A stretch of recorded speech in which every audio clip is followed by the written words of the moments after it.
Welcome to মাইস coaching.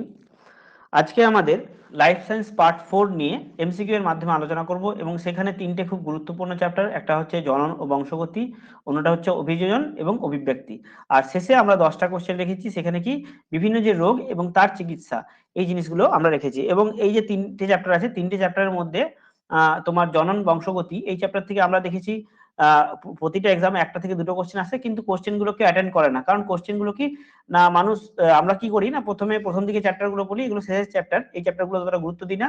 এবং এখানে একটু কনসেপ্ট দরকার হয়। যেমন তোমার ওই যখন আমরা পড়বো দেখবে ওই ম্যান্ডেলের সূত্র, জিনোটাইপ ফিনোটাইপ, এই জিনিসগুলো যখন পড়বো এখানে একটু কনসেপ্টের দরকার হয়। এটা ক্লিয়ার থাকলে কি সব কোশ্চেনের অ্যান্সার তোমরা করতে পারবে। চলো তাহলে প্রথম যে চ্যাপ্টারটা আছে সেটা জনন ও বংশগতি। তো জনন নিয়ে একটু বলে নিই। না দেখো, জনন এবং বংশগতির সঙ্গে আমরা সবাই পরিচিত। সেটা কি না, এক জীব থেকে অন্য জীবের সৃষ্টি হওয়াটাই হচ্ছে জনন। হ্যাঁ, এবং তার যে তোমার বৈশিষ্ট্য, হ্যাঁ, মানে ধরো একটা জীব থেকে, একটা মানুষ থেকে অন্য একটা মানুষ সৃষ্টি হলো, তো কি হলো, যে পিতা বা মাতা আছে, মা বাবা, তাদের বৈশিষ্ট্য কি সন্তানের মধ্যে যাচ্ছে। তো এই যে সন্তানের মধ্যে বৈশিষ্ট্য যাওয়া, এটাই হচ্ছে কি একটা বংশগতি। এবং এই বংশগতির মধ্যে কি মুখ্য ভূমিকা পালন, যেমন আমাদের উচ্চ শ্রেণীর প্রাণীর ক্ষেত্রে কি করে না, আমাদের যে ডিএনএ বা ক্রোমোজোম আছে বা জিন আছে, সেটা ইম্পর্টেন্ট ভূমিকা পালন করে। এবং নিম্ন শ্রেণীর প্রাণীর ক্ষেত্রে, অ্যামিবার ক্ষেত্রে আমরা কি দেখবো না, তাদের যে দেখেছিলাম কি নিউক্লিয়াস গুলো মাঝ বরাবর ভাগ হয়ে যায় অনেকের। অনেকে দেখলাম যে মাইটোসিস পদ্ধতিতে একটা জীব থেকে সদৃশ্য দুটো জীব সৃষ্টি হয়ে যায়। এবং মাইটোসিস পদ্ধতিতে আমাদেরও কি হয়, আমাদের যে ক্ষতস্থান পূরণ হয়, কোষ বিভাজন হয়, এটাও কিন্তু মাইটোসিস পদ্ধতিতে হয়। ঠিক আছে। আর অ্যামাইটোসিস পদ্ধতি যেটা, সেটা কি নিম্ন শ্রেণীর প্রাণী, যেমন অ্যামিবা বললাম, তার মধ্যে দেখা যায় সেখানে দুটো নিউক্লিয়াস ভাগ হয়ে যায়। সেটা আমরা কোষ বিভাজনে পড়েছিলাম এবং কোষ বিভাজনের সঙ্গে এটা কিন্তু ইন্টারলিঙ্কড আছে। তো চলো আমরা প্রথম কোশ্চেন দেখিনি কি রয়েছে। দেখো, নিম্নের কোন উদ্ভিদে অঙ্গজ জনন দেখা যায়? ঠিক আছে, কোশ্চেনের উত্তর দাও, তারপর আমি জননের যে প্রকারভেদ সেটা আমি তোমাদের বলে দেবো। নিম্নের কোন উদ্ভিদে অঙ্গজ জনন বা ভেজিটেটিভ রিপ্রোডাকশন দেখা যায়? সেই স্ক্রিন দেখা যাচ্ছে না, ওকে।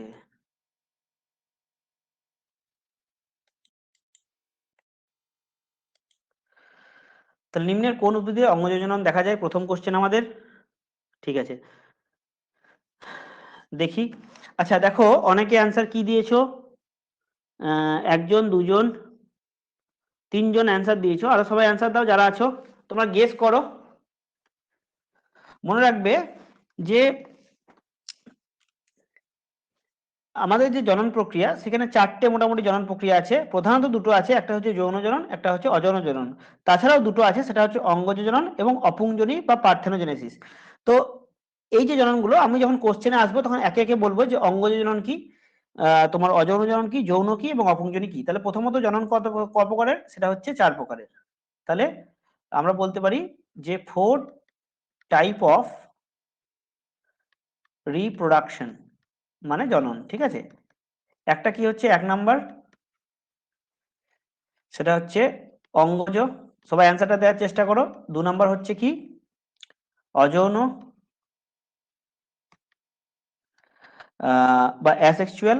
3 নাম্বার হচ্ছে যৌন বা সেক্সুয়াল। আর 4 নাম্বার কি হচ্ছে, 4 নাম্বার হচ্ছে অপুংজনি বা পার্থেনোজেনেসিস। কোনটা কি সেটা আমরা দেখছি। ঠিক আছে, দেখো এটার যে অ্যান্সার হবে, এটার অ্যান্সার কি হবে না, এটার অ্যান্সার হবে পটল। ঠিক আছে, পটলে অঙ্গজ জনন দেখা যায়। পটলে কি দেখা যায়, অঙ্গজ জনন দেখা যায়। তাহলে এক একটা অ্যান্সার হবে সি। ঠিক আছে, কিসে দেখা যায়, পটলে। আচ্ছা মনে রাখবে যে এই যে অঙ্গজ জনন আছে, এখানে কি হয় না, জীবদেহের অঙ্গ বা অঙ্গাংশ মাতৃদেহ থেকে বিচ্ছিন্ন হয়ে কোষ বিভাজন ও বৃদ্ধির দ্বারা সদৃশ্য অপত্য জীব সৃষ্টি করে একই রকম। তো এই অঙ্গজ জননের ক্ষেত্রে যেহেতু আমরা দেখছি যে কি হয় না, মাতৃদেহ থেকে বিভাজিত হয়ে একই রকমের জীব সৃষ্টি হয়। ঠিক আছে, যেমন একটা উদাহরণ তোমাদের বলি। যেমন ধরো তোমার কি না, হ্যাঁ, কোনো একটা গাছ ধরো তুমি কেটে দিলে। ঠিক আছে, গাছটাকে তুমি কেটে দিলে, যেমন গাঁদা গাছ। গাঁদা গাছ দেখবে তোমার কি হয়, কেটে দিলে পরেও সেই গাঁদা গাছ থেকে অন্য একটি গাঁদা গাছ তৈরি হয়। গোলাপ গাছেও সেম হয়। তাহলে এটা হচ্ছে এক ধরনের অঙ্গজ জনন। তাহলে অঙ্গজ জননের অনেকগুলো ভাগ আছে, যেমন হচ্ছে বিভাজন, খণ্ডীকরণ, কোরকদম এবং অস্থানিক মুকুল। তাহলে যে পটলেরটা হয়, পটলের হচ্ছে অস্থানিক মুকুলের দ্বারা হয়। মানে কি, পাতার উপরে, ঠিক আছে, পাতা বা মূলের উপরে কি হয় না তোমার মুকুল সৃষ্টি হয়, ঠিক আছে, ছোট ছোট মুকুল সৃষ্টি হয় এবং সেখান থেকে কি হয় তোমার আমরা নতুন জীব দেখতে পাই। ঠিক আছে, তাহলে এটা হবে পটল।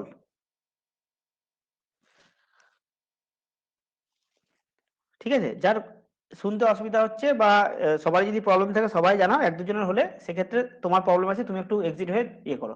ঠিক আছে, নেক্সট দেখো 2 নম্বর কোশ্চেন, নিম্নে কোন উদ্ভিদের পরিবর্তিত কাণ্ডের দ্বারা অঙ্গজনন সম্পন্ন হয়? পরিবর্তিত কাণ্ডের দ্বারা মানে কাণ্ডটি পরিবর্তিত হয়ে কি হয় না নয়, আমি বলে দিচ্ছি, আচ্ছা হয় না, পরিবর্তিত কাণ্ডের দ্বারা অঙ্গজনন হয় না। মানে দেখো এখানে ওই যে কাণ্ড বললাম না, কাণ্ডে কি হয়, একটা তোমার বুলবিল বা চুপড়ি তৈরি হয়, ঠিক আছে, গোল গোল, যেমন আমরা দেখতে পাই আলুর ক্ষেত্রে। তো ওই আলুটা ওই বুলবিল বা চুপড়ি তৈরি হয়ে কি হয়, সেটা পরে আলাদা হয়ে কি হয়, নতুন গাছ সৃষ্টি করে। ঠিক আছে, আলুর ক্ষেত্রে যা হবে ওলের ক্ষেত্রেও তাই হবে, আর আদার ক্ষেত্রেও কিন্তু একই হবে। তাহলে গোলাপের ক্ষেত্রে কি হবে, পরিবর্তিত কাণ্ডের দ্বারা হয় না, যদিও গোলাপের ক্ষেত্রে অঙ্গজনন হয় কিন্তু পরিবর্তিত কাণ্ডের দ্বারা হয় না। ঠিক আছে, পরিবর্তিত কাণ্ডের দ্বারা হয় না।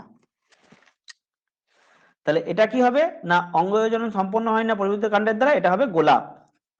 ঠিক আছে, কারণ কি দেখো আমরা আলুর ক্ষেত্রে কি দেখেছি, আলুর সঙ্গে সবাই পরিচিত, আলু গাছ সবাই আশা করি দেখেছো, আলু গাছ, ওল গাছ, আদা গাছ অনেকে দেখেছো। তো দেখবে মাটির ভেতরে আলুর কি হয় না, আলুর যে তোমার কাণ্ড, সেই কাণ্ড থেকে কিন্তু পরিবর্তিত কাণ্ড, ওটা ওখান থেকে কি হয় না তোমার কিছু কিছু আলু সৃষ্টি হয় গোলাকার যেটা। ঠিক আছে, ওই আলুটাই পরবর্তীকালে তোমার কিসের কি হয়, আলু থেকে কিন্তু গাছ তৈরি হয়। তাহলে এটা কিন্তু তোমার কি হবে, অ্যান্সারটা হবে গোলাপ। গোলাপের ক্ষেত্রে কিন্তু অঙ্গজনন দ্বারা সম্পন্ন হয় না, মানে পরিবর্তিত কাণ্ডের দ্বারা সম্পূর্ণ হয় না।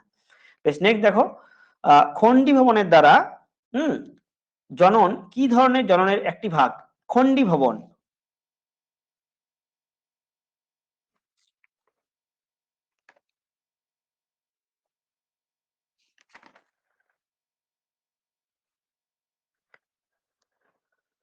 আচ্ছা, আমি আগেই বলে দিয়েছি যে একটা জননের ক্ষেত্রে আমি বললাম যে তার অনেকগুলো ভাগ আছে, যেমন বিভাজন, খণ্ডী ভবন, কোরকোদম। ঠিক আছে, তারপরে তোমার এদিকে কি বললাম, বুলবিলের দ্বারা, পরিবর্তিত কাণ্ডের দ্বারা এবং রসালো মূলের দ্বারা। এটা কি বললাম? হ্যাঁ, সবাই ঠিক বলেছো, এটা হচ্ছে অঙ্গজ জনন। তাহলে খণ্ডী ভবনের দ্বারা কি হয়, অঙ্গজ জননের ক্ষেত্রে আমরা দেখতে পাই। কার ক্ষেত্রে দেখতে পাই না, স্পাইরোগাইরা। স্পাইরোগাইরার কিন্তু অনেক পদ্ধতিতে হয়, যেমন তোমার অঙ্গজ জনন হয়, আবার অযৌন জননও দেখতে পাবো স্পাইরোগাইরার ক্ষেত্রে। তাহলে এক্ষেত্রে কি খণ্ডী ভবনের দ্বারা স্পাইরোগাইরার ক্ষেত্রে আমরা দেখতে পাচ্ছি, মানে একটাই দেহ সেটা ভেঙে গিয়ে অনেকগুলো অপত্য জীব সৃষ্টি হচ্ছে। কেন না, স্পাইরোগাইরাকে যদি আঘাত করো সেটা ক্ষুদ্র ক্ষুদ্র টুকরো ভেঙে যায় এবং সেই টুকরোগুলোই কিন্তু পরবর্তীকালে যে অপত্য জীব সেটা সৃষ্টি হয়। তাহলে কি প্রথমে খণ্ড হয়, খণ্ডগুলো পরে বৃদ্ধি হয়ে অপত্য স্পাইরোগাইরা তৈরি করে। ঠিক আছে, তাহলে উদাহরণ হিসেবে কি বলতে পারো, এক ধরনের শৈবাল, সূত্রাকার শৈবাল, সেটা হচ্ছে স্পাইরোগাইরা। সূত্রাকার শৈবাল সেটা হচ্ছে স্পাইরোগাইরা।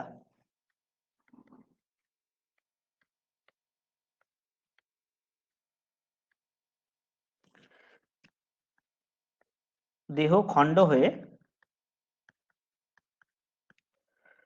অপত্য জীব সৃষ্টি করে।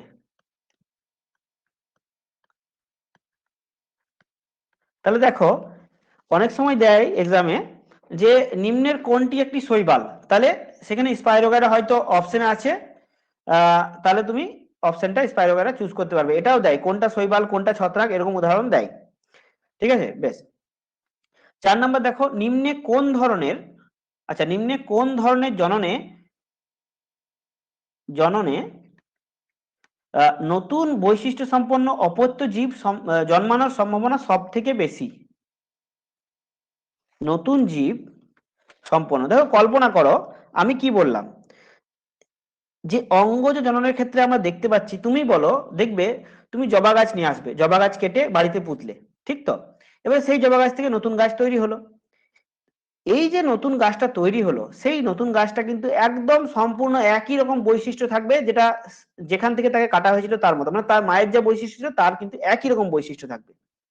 ঠিক আছে, তাহলে অঙ্গজ জননের ক্ষেত্রে আমরা দেখছি কি, দেখছি নতুন বৈশিষ্ট্য সম্পন্ন তোমার অপত্যজীব সৃষ্টি হয় না, একই বৈশিষ্ট্য থাকে। ঠিক তো, তাহলে অঙ্গ জননের ক্ষেত্রে একই বৈশিষ্ট্য থাকে, জবা গাছ বা গাঁদা গাছে কিন্তু কেটে লাগালে একই রকম হয়। ঠিক আছে, হলো। আচ্ছা, অযৌন জননের ক্ষেত্রে কি হয়? অযৌন জনন অ্যামিবার মধ্যে দেখা যায়। অ্যামিবাতে কি হয় দেখো, কি দেখেছি আমরা, যে নিউক্লিয়াসটা মাঝ বরাবর ভেঙে যায়, মাঝ বরাবর ভেঙে গিয়ে দুটো জীব সৃষ্টি হয় অ্যামাইটোসিস পদ্ধতিতে। তাহলে এটাও কিন্তু কি, যেহেতু নিউক্লিয়াসটা একই রকম থাকছে, একই নিউক্লিয়াস থেকে তৈরি হচ্ছে, তাহলে কিন্তু অযৌন জননের ক্ষেত্রেও কিন্তু সেই বৈশিষ্ট্য কিন্তু একই রকম রয়েছে, তাহলে অঙ্গজ অযৌন হবে না। আর অপুংজনির ক্ষেত্রেও কিন্তু ওই একই জিনিস হয়। ঠিক আছে, শুধুমাত্র কি হয়, তোমার যে মায়ের বৈশিষ্ট্য, সেই মায়ের বৈশিষ্ট্যটাই থাকে অপুংজনির ক্ষেত্রে। তাহলে অ্যান্সারটা কি হবে, একটাই বাকি রইলো, সেটা হচ্ছে যৌন জনন। সেক্সুয়াল জননের ক্ষেত্রে কি হয়, রিপ্রোডাকশনের ক্ষেত্রে আমরা দেখেছি যে মায়ের কিছু গুণ থাকে এবং বাবার কিছু গুণ থাকে, মানে মা বাবা দুজনাকারই গুণ থাকে, বা বলতে পারি যে ঠাকুমা দিদা সবারই কিন্তু গুণ কিন্তু থাকতে পারে, মামা এদেরও গুণও থাকে। এটা মানুষের ক্ষেত্রে বললাম, অন্যান্য যে ক্ষুদ্রাতি ক্ষুদ্র জীব আছে তাদের ক্ষেত্রেও কিন্তু সেম। ঠিক আছে, তাহলে যৌন জননের ক্ষেত্রে কি হয়, যে নতুন বৈশিষ্ট্য আমরা কিছু পাচ্ছি। দেখো, এ কারণে মনে রাখবে যে অঙ্গজ, অযৌন, অপংজনী এই তিনটে জনন পদ্ধতিতে কিন্তু নতুন বৈশিষ্ট্য কিছু সৃষ্টি হয় না। তাহলে নতুন বৈশিষ্ট্য যদি না সৃষ্টি হয়, তাহলে মনে রাখবে যে পৃথিবীতে যদি কোনো সময় কোনো একটা বিশেষ ভাইরাস এলো, তাহলে এই যে প্রক্রিয়ায় মানে অঙ্গজ, অযৌন, অপংজনী এই তিন প্রক্রিয়ায় যে জীব সৃষ্টি হয়, তাদের শেষ হওয়ার সম্ভাবনা অনেক বেশি, কারণ তারা কি নতুন বৈশিষ্ট্য সৃষ্টি করতে পারে না, সেই করে তারা শেষ হয়ে যাওয়ার সম্ভাবনা বেশি, ধ্বংস হওয়ার সম্ভাবনা বেশি। তাহলে এটা কি হবে, যৌন জনন, নতুন বৈশিষ্ট্য একদম দেখতে পাই আমরা। বেশ, নিষেক ছাড়াই ফল উৎপাদন, ফল তৈরির পদ্ধতিকে কি বলা হয়, যেটাকে আমরা বীজহীন ফল বলি, বীজহীন ফল। নিষেক ছাড়াই ফল উৎপাদন, দেখো আগের ক্লাসে আমি এটা বলেছি, কিন্তু আগের ক্লাসটা যারা করেছে তারা পারবে এটা। অক্সিন হরমোন লাগে, ঠিক আছে, তারপরে ইন্ডোল অ্যাসিটিক অ্যাসিড, দুটো হরমোন এখানে কাজে লাগে, একটা হচ্ছে অক্সিন, অক্সিন হরমোন দ্বারা এটা হয়, আর একটা হচ্ছে IAA। এই IAA হচ্ছে অক্সিনের কৃত্রিম নাম, ঠিক আছে, রাসায়নিক নাম বা কৃত্রিম পদ্ধতিতে একে তৈরি করা হয়। ঠিক আছে, তাহলে এই দুটো হরমোন দিয়ে কিন্তু আমার ওই বীজহীন ফল তৈরি হয়, সেটাকে কি বলা হয়, সবাই ঠিক বলেছে অনেকে, সেটা হচ্ছে পার্থেনোকার্পি। ঠিক আছে, আর পার্থেনোজেনেসিস হলো কি, অপুংজনী, মানে যেখানে কি নিষেক ছাড়াই অনিষিক্ত ডিম্বাণু থেকে সরাসরি অপত্য উদ্ভিদ সৃষ্টি হয়, কোন রকম নিষেক হয় না। নিষেক মানে কি, না যেখানে মায়ের কিছু অংশ আসবে, বাবার কিছু অংশ আসবে, নিয়ে জাইগোট তৈরি হবে, একসঙ্গে মিশবে। ঠিক আছে, মানুষের ক্ষেত্রে কি হয়, যে ধরো 2n, এই 2n থেকে কি আসে, না একটা n আসে, ঠিক আছে, আর এখানে 2n থেকে মানে এই 2n টাকে আমরা কি বললাম, একটা হচ্ছে তুমি বলতে পারো m ফর মাদার, আর ফাদার মানে f ফর ফাদার, এখান থেকে এলো n এলো, এই দুটো n একসঙ্গে মিলে যে 2n তৈরি করলো। ঠিক আছে, আর এটা হচ্ছে তোমার কি, পুং গ্যামেট। এটা আমি কিসের ক্ষেত্রে বলছি, না এটা আমি বলছি, সরি এটা পুং গ্যামেট নয়, এটা স্ত্রী গ্যামেট, স্ত্রী গ্যামেট, এটা হচ্ছে স্ত্রী আর এটা হচ্ছে পুরুষ। এটা আমি কিসের ক্ষেত্রে বললাম, যৌন জননের ক্ষেত্রে এটা বললাম। কিন্তু তোমার পার্থেনোজেনেসিস বা অপুংজনির ক্ষেত্রে কি হয়, শুধুমাত্র মায়ের যে তোমার ইয়েটা আছে, তোমার বৈশিষ্ট্য আছে, সেটাই শুধুমাত্র পরিবহন হয়, বাবার কিছু অংশ থাকে না। ঠিক আছে, যেমন স্পাইরোগাইরা, মিউকর, বোলতা, মৌমাছি, এগুলোতে অপুংজনি জনন আমরা দেখতে পাই। এবার তোমরা বলো যে এখানে যদি ক্রোমোজোমের সংখ্যা হয় তোমার কত, না ধরো আমি বললাম 44টা, তাহলে এনে কতগুলো ক্রোমোজোম থাকবে, এনে থাকবে কতগুলো, 2n যদি 44টা থাকে তাহলে এনে কতগুলো থাকবে। আগের দিন এই কোশ্চেনটা ছিল যে 2n সংখ্যক যে ইয়ে আছে আমাদের, যেটাকে হ্যাপ্লয়েড বলি, সরি যেটাকে ডিপ্লয়েড বলি, হ্যাঁ এটা থাকবে 22টা, ঠিক বলেছো। তাহলে 2nটাকে আমরা কি বলছি, diploid, D for dual, dual for diploid, আর এন মানে হ্যাপ্লয়েড। ঠিক আছে, তাহলে স্ত্রী গ্যামেটে কতগুলো থাকে, স্ত্রী গ্যামেটে থাকে তোমার n সংখ্যক, পুরুষ গ্যামেটে n সংখ্যক থাকে, কিন্তু যে মাতৃকোষটা থাকে সেখানে হচ্ছে 2n, পিতৃকোষেও 2n থাকে। আলটিমেটলি যখন ফাইনাল প্রোডাক্ট পাই সেখানেও কিন্তু 2n সংখ্যক ক্রোমোজোমই আমরা পাই। যখন গ্যামেটের পরে নিষেক হয়ে যায় কমপ্লিটলি, নিয়ে জাইগোট তৈরি হয়, এটা হচ্ছে কি জাইগোট, এটা হচ্ছে জাইগোট, জাইগোট তৈরি হয়। ঠিক আছে, বেশ, কিন্তু পার্থেনোজেনেসিস বা অপুংজনিতে কি দেখতে পাই আমরা, শুধুমাত্র মায়ের বৈশিষ্ট্যই কিন্তু যায়, এবং এখানে অনিষিক্ত ডিম্বাণু থেকে সরাসরি। নিষেক মানে কি, যেখানে ডিম্বাণুতে শুক্রাণু মিশছে সেটা হচ্ছে নিষেক, আর যখন ডিম্বাণুতে শুক্রাণু মিশছে না তখন হচ্ছে অনিষিক্ত। ঠিক আছে, বেশ বোঝা গেল। নেক্সট 6 নম্বর কোশ্চেন দেখো, ভ্রূণের অবস্থান কোন জায়গায়? ফুলে আছে ভ্রূণ থাকে, পাতায় থাকে, না বীজে, না কুঁড়িতে? খুব ইজি, কোথায় ভ্রূণ থাকে?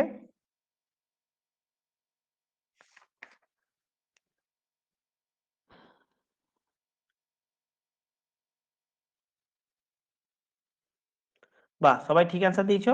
এটা হচ্ছে বীজে ভ্রূণ থাকে। ঠিক আছে, এবং ভ্রূণ কিন্তু ওই একইভাবে তৈরি হয়, স্ত্রী গ্যামেট এবং পুংগ্যামেটের মিলনে তৈরি হয়। ঠিক আছে, তাহলে বীজেই কিন্তু ভ্রূণটা থাকে। বেশ, নেক্সট দেখি। আচ্ছা, আলু হলো এক ধরনের মূল, ফল, পাতা, না কাণ্ড? আলু কি এক ধরনের?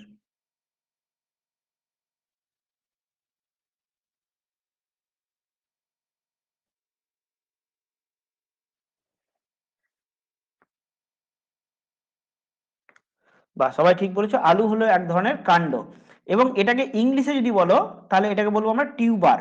ঠিক আছে, এই কাণ্ডটা কি না টিউবার বা স্কন্দ। এবার এখানে একটা কথা বলি তোমাদের, আমরা কি বললাম আগে, যে আলু কিভাবে হয়, অঙ্গজ জননের দ্বারা আলুতে মানে আলু অপত্য আলু সৃষ্টি হয়। ঠিক আছে, এবং এটা কিভাবে হয়, পরিবর্তিত কাণ্ডের দ্বারা। ঠিক তো, পরিবর্তিত কাণ্ডের দ্বারা। এবার হচ্ছে এই যে পরিবর্তিত কাণ্ড, এটাকে আমরা কি বলছি না টিউবার বলছি, আলুর ক্ষেত্রে টিউবার বলছি। যখন আমি দেখলাম ডিকশনারিতে দেখতে গেলাম যে এই টিউবারের মানেটা কি, টিউবারের মানে দিচ্ছে স্কন্দ বা কন্দ। ঠিক আছে, কন্দ। টিউবারের আরেকটা মানে হচ্ছে বাল্ব। ঠিক আছে, বাল্ব, এটা এটাও মানে কন্দ, এটাও মানে কন্দ, দুটোর মানে একই দিচ্ছে, কিন্তু ইংলিশে যদি দেখো আলুর ক্ষেত্রে হবে টিউবার। ঠিক আছে, আলুর ক্ষেত্রে তোমার যে কন্দটা হচ্ছে সেটা হচ্ছে টিউবার। আবার তোমাকে অন্য ক্ষেত্রে আমি যে বলছি, যেমন ধরো তোমার কি চুপড়ি আলু বলে একটা জিনিস আছে, সেই চুপড়ি আলুর ক্ষেত্রে সেটা হচ্ছে বাল্ব, কন্দ। তাহলে আলুর ক্ষেত্রে হচ্ছে টিউবার, চুপড়ি আলুর ক্ষেত্রে কন্দ মানে বাল্ব। ঠিক আছে, ইংলিশটা দেখলে বোঝা যায়। তো সেই জন্য আমি কি দিতে পারতাম যে আলু হলো এক ধরনের টিউবার, না বাল্ব, না মূল, এগুলো আমি দিতে পারতাম, কিন্তু দিইনি কেন না, জিনিসটা কমপ্লেক্স হয়ে যাবে, বাংলাতে ঠিকঠাক আসছে না, ওই জন্য দিইনি। বেশ, নেক্সট দেখো 8 নাম্বার, গ্যামিউল গঠন করে গঠনের মাধ্যম মানে গ্যামিউল গঠন কোন ধরনের জননের উদাহরণ? গ্যামিউল গঠন কোন ধরনের জননের উদাহরণ? গ্যামিউল, গ্যামিউল গঠন কোন ধরনের জননের উদাহরণ?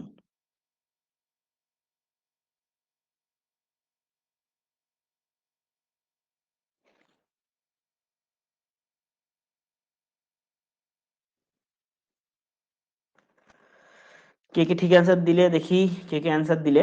অ্যান্সার অনেকে দিয়েছো। দেখি, হ্যাঁ, সুপর্ণা, অর্পিতা, বিপাশা, চরণপ্রসাদ, তোমরা ঠিক অ্যান্সার দিয়েছো একদম, যে গ্যামিউল গঠন হচ্ছে এক ধরনের, দেখো তোমরা এখানে এলিমিনেশন পদ্ধতি করবে, যে গ্যামিউল গঠন, তোমরা গ্যামিউল গঠন কি দেখো, অঙ্গজ জনন তোমরা পড়লে, তো অঙ্গজ জননের ক্ষেত্রে তোমরা গ্যামিউল গঠন দেখোনি। ঠিক আছে, তাহলে অঙ্গজ জনন হবে না, যৌন জনন হবে না, রইলো অযৌন এবং অপুংজনী। তাহলে বি এবং ডি যারা অ্যান্সার করেছো তারা সবাই মানে ঠিক জায়গাতে ঠিকই মানে গেস করেছো, গেসটা তোমাদের ঠিক আছে। ঠিক আছে, কিন্তু এটা সঠিক অ্যান্সার হবে অযৌন জনন। তাহলে এরকমই করবে, যে তুমি দুটো অপশন এলিমিনেট যদি করতে পারো কোন এক্সামে, তুমি অবশ্যই সেটা সেই অ্যান্সারটা করার চেষ্টা করবে, কারণ সেখানে ঠিক হওয়ার এবং ভুল হওয়ার চান্স 50-50, মানে 4টে কোশ্চেন করলে দুটো ঠিক হবে, দুটো ভুল হবে, তুমি কিন্তু পজিটিভে এগিয়ে থাকবে। তাহলে দুটো এলিমিনেট করলে অবশ্যই সেটা সেই কোশ্চেনটার পিছনে একদম যাবে। ঠিক আছে, তাহলে গ্যামিউল গঠন হচ্ছে অযৌন জনন বা অ্যাসেক্সুয়াল পদ্ধতি। এবার এটা কি না, এটা ওই অঙ্গজ জননের মতনই কিন্তু একটু আলাদা। অঙ্গজ জননের ক্ষেত্রে কি দেখলাম আমরা, না আমরা দেখলাম যে জীবদেহের কোনো অঙ্গ বা অঙ্গাংশ থেকে কোনো অঙ্গ যদি কেটে নাও, ধরো গোলাপ গাছের কোনো অঙ্গ কেটে নিলে সেখান থেকে নতুন জীব সৃষ্টি হচ্ছে। ঠিক আছে, আর অযৌন জননের ক্ষেত্রে কি দেখছি, না জীবটাকে কাটার দরকার পড়ছে না, কিন্তু সেই জীবটার কি অনেক সময় দেখতে পাই আমরা স্পোর বা রেণুর মাধ্যমে, ঠিক আছে, রেণু বা স্পোরের মাধ্যমে সেই রেণুটা ছড়িয়ে পড়ে, সেই রেণুটা পরবর্তীকালে কি হয়, সদৃশ্য অপত্য জীব সৃষ্টি করে।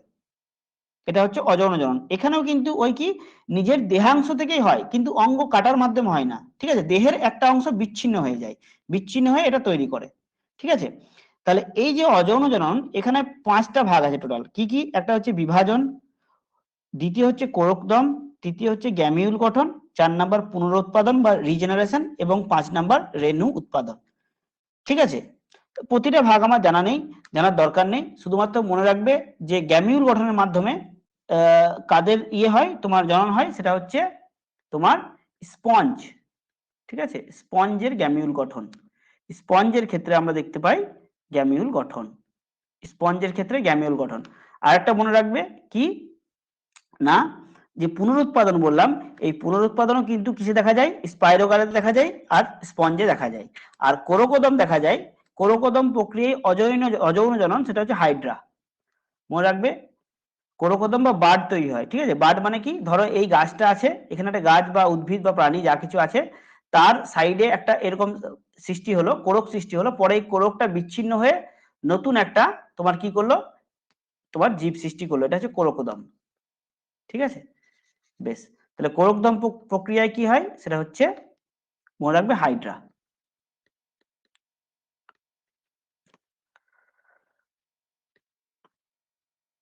অর বার্ডিং, সেটা হচ্ছে কি হাইড্রা।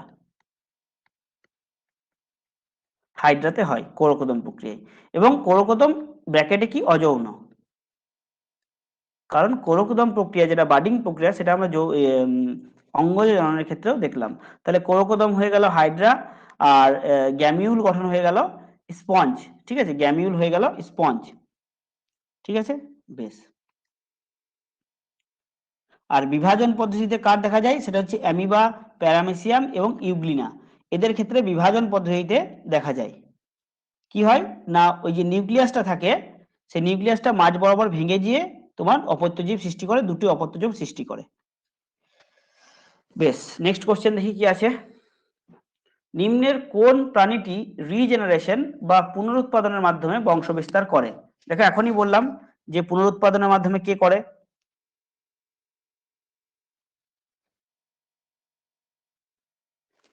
দেখো এখনই বললাম রিজেনারেশন বা পুনরুৎপাদন।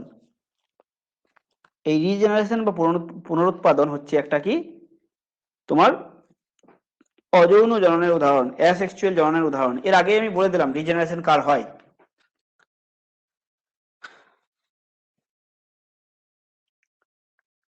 বাহ, সবাই মন দিয়ে শুনেছো, তাহলে এটা হচ্ছে স্পাইরোগাইড, একদম ঠিক বলেছো। দেখো পেঁচা তো ইজিলি তুমি এলিমিনেট করতে পারো, পেঁচা অবশ্যই, পেঁচা হবে যৌন জনন। ঠিক আছে, অ্যামিবার ক্ষেত্রে দেখলাম কি না, বিভাজন পদ্ধতিতে হয়, যেটাকে বলছি ফিশন। ঠিক আছে, ফিশন হলো। আর ব্যাকটেরিয়ার ক্ষেত্রে আমরা কি দেখি, ব্যাকটেরিয়ার ক্ষেত্রে আমরা যৌন অযৌন দুটোই দেখি। হুম, বেশ। আচ্ছা, এই ফিশন ফিউশন থেকে একটা কোশ্চেন আমার মাথায় এলো। আচ্ছা বলো তো, সূর্যে কোন প্রক্রিয়ায়, সূর্যে কোন প্রক্রিয়ায় কি হয় না শক্তি উৎপন্ন হয়?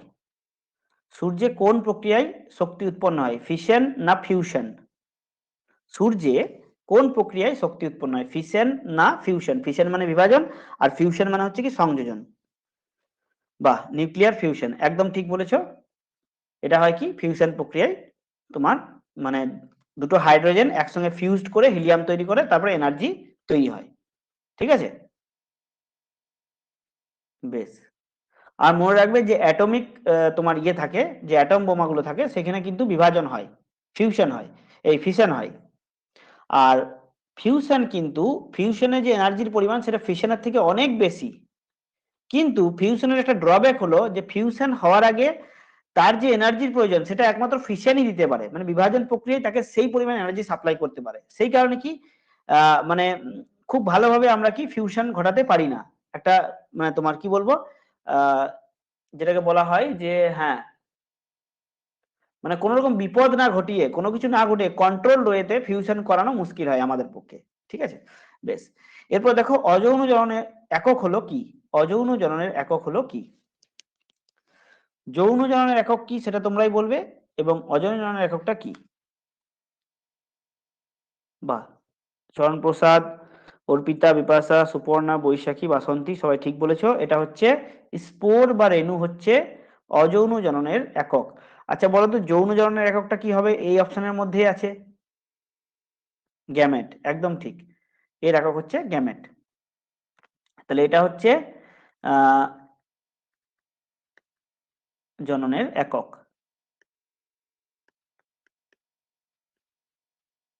একক, ওকে, বেশ। নেক্সট দেখো, আচ্ছা যৌন জননের ক্ষেত্রে, আচ্ছা এখানে ভুল আছে, কথাটা ভুল আছে। যৌন জননের ক্ষেত্রে কি না তোমার, বেশ, যৌন জননের ক্ষেত্রে যে স্ত্রী গ্যামেট এবং পুং গ্যামেট মিলিত হয় তারা যখন সাদৃশ্য হয় তখন তাকে কি বলা হয়? যৌন জননের ক্ষেত্রে গ্যামেট দুটি যখন গ্যামেট দুটি গ্যামেট দুটি সদৃশ্য হয়, একই রকম দেখতে হয়, তখন তাকে কি বলা হয়? আইসোগ্যামি, অ্যানাইসোগ্যামি, উগ্যামি, না সংযুক্তি বা কনজুগেশন, কি বলা হবে তাকে যখন গ্যামেট দুটো একই রকম দেখতে?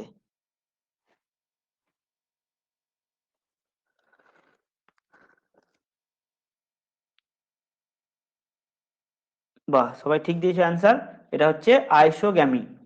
ঠিক আছে, তাহলে যখন দুটো, মানে আমরা কি জানি, দেখো এখানে মানে তোমার কি হয় না, স্ত্রী গ্যামেট এবং পুং গ্যামেট এন আর এন, এই দুটো যখন মিলিত হয়ে 2n তৈরি করছে, এই দুটো যখন একই রকম দেখতে, সিমিলার, ঠিক আছে, তখন আমরা তাকে কি বলছি? তখন তাকে আমরা বলছি কি না আইসোগ্যামি। কিন্তু তাদের মধ্যে আকার আয়তন স্বভাবগতভাবে যখন তাদের তোমার কি হয় না, আমরা সিমিলারিটি খুঁজে পাই না, তখন তখন তাকে আমরা বলি অ্যানাইসোগেমি। ঠিক আছে, বেশ। বেশ, 12 নম্বর কোশ্চেন দেখো, অনিষিক্ত ডিম্বাণু থেকে সরাসরি উদ্ভিদ বা প্রাণীর সৃষ্টির পদ্ধতিকে কি বলা হয়? এটা আমি অলরেডি বলে দিয়েছি, অনিষিক্ত ডিম্বাণু থেকে সরাসরি উদ্ভিদ বা প্রাণী সৃষ্টি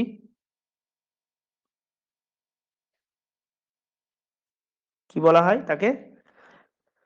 বা 12টা সবাই ঠিক অ্যান্সার দিয়েছো, দিশা, বিপাশা, অপর্ণা, বাসন্তী, সুপর্ণা, বৈশাখী, অর্পিতা, চরণপ্রসাদ, সবাই ঠিক দিয়েছো। এটা হচ্ছে পার্থেনোজেনেসিস বা অপুংজনি।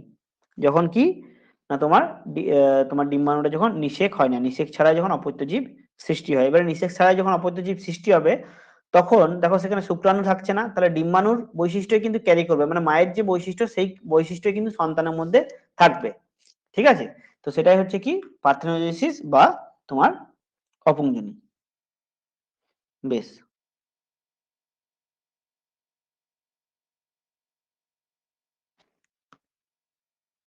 আচ্ছা যৌন জননের মেইনলি দুটো ভাগে ভাগ করা যায়, একটা হচ্ছে সিনগ্যামি, একটা হচ্ছে সংযুক্তি বা কনজুগেশন।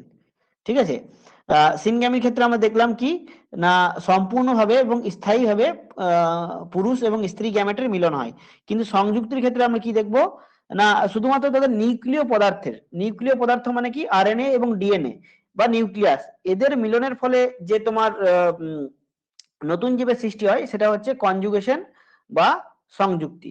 যেমন আমরা কি দেখতে পাই, স্পাইরোগাইরা এবং প্যারামেসিয়াম। দেখো স্পাইরোগাইরা একটা এমন জীব, তাতে তোমার সব রকম জননী কিন্তু দেখতে পাই, অঙ্গজ থেকে শুরু করে একদম যৌন জনন, সমস্ত রকম জনন কিন্তু স্পাইরোগাইরাতে দেখা যায়। বেশ, তাহলে বুঝতে পারলাম যে সিনগ্যামি হচ্ছে যেখানে সম্পূর্ণরূপে দুটি গ্যামেট মিলিত হয়, আর সংযুক্তি হচ্ছে যেখানে শুধুমাত্র তাদের নিউক্লিয় পদার্থ মানে আরএনএ বা ডিএনএ এগুলো মিলিত হচ্ছে।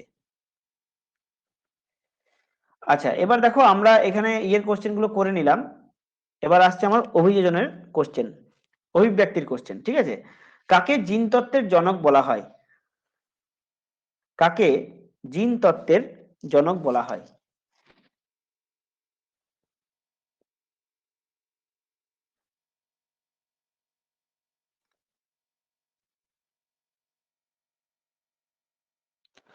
ফাদার অফ জেনেটিক্স কাকে বলে? না, অভিযোজনের কোশ্চেন এখনো আসেনি, এখনো বংশগতি চলছে। ঠিক আছে, কাকে বলা হয়? ঠিক বলেছে একদম, ম্যান্ডেলকে বলা হয়। কেন বলা হয় সেটা দেখছি। বেশ, এবার থেকে একটু সহজ কোশ্চেন তোমরা পারবে এবার থেকে, দেখো। বেশ, কোন জীবের বৈশিষ্ট্যগুলির বাহ্যিক বহিঃপ্রকাশকে কি বলা হয়? কোন জীবের বাহ্যিক বৈশিষ্ট্যগুলির বহিঃপ্রকাশকে কি বলা হয়? দেখো এবার আমরা বংশগতি চলে এসেছি। বংশগতি বা হেরিডিটারি কি না, যে প্রক্রিয়ায় পিতামাতার চারিত্রিক বৈশিষ্ট্য সন্তান সন্ততিদের দেহে বংশ পরম্পরায় সঞ্চারিত হয় তাকেই কিন্তু বলা হয় বংশগতি। পিতামাতার বৈশিষ্ট্য তাদের সন্তানদের মধ্যে কি হয়, ট্রান্সফার হয়, সেটা হচ্ছে বংশগতি। বেশ, 16টা কি হবে? বাহ্যিক বৈশিষ্ট্য। দেখো, যখন পিতামাতার বৈশিষ্ট্য সন্তানের দেহে প্রকাশিত হচ্ছে, প্রবাহিত হচ্ছে, তখন দু ধরনের আমি দেখতে পাই যে বৈশিষ্ট্য থাকে। একটা হচ্ছে ফিনোটাইপ, একটা হচ্ছে জিনোটাইপ। ফিনোটাইপ কি? দেখো, তোমার যে বাহ্যিক বহিঃপ্রকাশ, তুমি লম্বা না বেঁটে, তো এই ধরনের বাহ্যিক বহিঃপ্রকাশের যেটা হচ্ছে সেটা হচ্ছে ফিনোটাইপ। ফিনোটাইপ। আর তোমার জিনের যে বৈশিষ্ট্য, মানে গুলো দেখা যাচ্ছে, ঠিক আছে, জিনগত যে বৈশিষ্ট্য দেখা যাচ্ছে, হ্যাঁ, সেই বৈশিষ্ট্য হচ্ছে তোমার কি? জিনোটাইপ। ঠিক আছে, তাহলে বলতে পারো যে আন্তরিক যে বৈশিষ্ট্য সেটা হচ্ছে জিনোটাইপ, আর বাহ্যিক বৈশিষ্ট্য সেটা ফিনোটাইপ। ঠিক আছে, বেশ। তাহলে এগুলো পাওয়া গেল কোথা থেকে? না দেখো, যে ম্যান্ডেল যিনি ছিলেন তিনি করলেন না, দুটো মটর গাছের মধ্যে তিনি কি করলেন না, সংকরায়ন ঘটালেন, হাইব্রিডাইজেশন ঘটালেন। তো হাইব্রিডাইজেশন ঘটানোর ফলে কি হলো, তোমার কি না, আমার অনেক রকম কম্বিনেশন পেলাম। কোনোটা হয়তো আমি দেখলাম বিশুদ্ধ দীর্ঘ মটর গাছ পেলাম, কোনোটা খর্ব পেলাম, কোনোটা সংকর পেলাম। ঠিক আছে, তো দেখা গেল যে যে তোমার যেখানে ধরো, এই যে ধরো একটা হচ্ছে বিশুদ্ধ বড় হাতের টি, এবং এটা হচ্ছে তোমার কি আহ বিশুদ্ধ দীর্ঘ, আর এটা হচ্ছে খর্ব। এবার এদের থেকে 4 রকমের প্রোডাক্ট তৈরি হলো। একটা হচ্ছে কি না, একটা হচ্ছে তোমার এদের সংকরায়ন ঘটালাম। যখন আমি এদের সংকরায়ন ঘটালাম, তাহলে এদের সংকরায়ন ঘটিয়ে আমি কি পেলাম? টি এবং টি পেলাম। এবং এই যে টি আর টি, এই দুটোর মধ্যে যখন সংকরায়ন ঘটালাম, মানে টি টি হলো, আরেকটা টি আর টি নিয়ে যখন আমি সংকরায়ন ঘটালাম, তখন আমি কি পেলাম না, 4 রকমের বৈশিষ্ট্য পেলাম। একটা হচ্ছে টি টি বিশুদ্ধ লম্বা, কোনটা হচ্ছে সংকর লম্বা, দুটো পেলাম। আর একটা হচ্ছে তোমার কি বিশুদ্ধ পেটে, এটা আমরা পেলাম। কি করে পেলাম সেটা আমি পরে আসছি, আগে বলে দিই। তাহলে দেখো, এই যে বড় হাতের টি, যেগুলোতে বড় হাতের টি রয়েছে, সরি এখানে একটা ভুল হয়েছে, এক সেকেন্ড, এটা হচ্ছে স্মল টি। এবারে বলি, এটা হচ্ছে দীর্ঘ, মানে বিশুদ্ধ দীর্ঘ লম্বা, এটা হচ্ছে বিশুদ্ধ বেটে। এই বিশুদ্ধ দীর্ঘ এবং বিশুদ্ধ বেটের মধ্যে যখন আমি পরাগযোগ ঘটালাম, তখন আমি সংকর লম্বা পেলাম। এবার যখন স্বপরাগযোগ ঘটালাম, যখন এই সংকর লম্বাটা আরেকটা সংকর লম্বার সঙ্গে পরাগযোগ ঘটালাম, তখন আমি কি পেলাম না, একটা টাইপ পেলাম বিশুদ্ধ লম্বা, আর এই দুটো পেলাম কি সংকর লম্বা, আর এটা হচ্ছে বিশুদ্ধ বেটে। তাহলে এখানে দেখো, যেখানেই বড় হাতের টি আছে, সেই সব গাছগুলো হচ্ছে কি লম্বা গাছ, সেই সব গাছগুলো কিন্তু লম্বা গাছ। এবং এই যে লম্বা গাছ, এটা হচ্ছে বাহ্যিক বৈশিষ্ট্য, এইটাকেই বলছে ফিনোটাইপ। ঠিক আছে, এটাই হচ্ছে ফিনোটাইপ।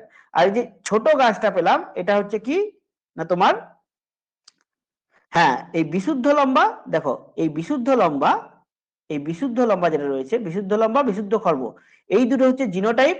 আর এই তিনটেকে নিয়ে হচ্ছে, যেখানেই বড় হাতের টি আছে, সেটা হচ্ছে ফিনোটাইপ। তাহলে এই তিনটে হচ্ছে ফেনোটাইপ, ফেনো লিখে দিলাম। আর এই যে বিশুদ্ধ গুলো পেলাম, এটা হচ্ছে জিনোটাইপ। ঠিক আছে, তাহলে 16টা কি হচ্ছে, কোন জীবের বাহ্যিক বৈশিষ্ট্যের প্রকাশকে কি বলা হয়? ফেনোটাইপ। যেখানে আমরা কি পেলাম না, তিনটে গাছ দেখতে পেলাম এমন হলো যেগুলো একটু লম্বা, আর আর দুটো গাছ এমন দেখতে পেলাম যেগুলো বিশুদ্ধ, একদম বিশুদ্ধ বৈশিষ্ট্যকে ক্যারি করছে, সেটা হচ্ছে জিনোটাইপ। ঠিক আছে, বেশ। নেক্সট দেখো, মটর গাছের এক সংকর, ঠিক আছে, দ্বিসংকর নয়, এক সংকর পদ্ধতিতে যখন আমি সংকরায়ন ঘটালাম, তখন জিনোটাইপের অনুপাত কি হবে? ফিনোটাইপের নয়, কিন্তু জিনোটাইপের অনুপাত।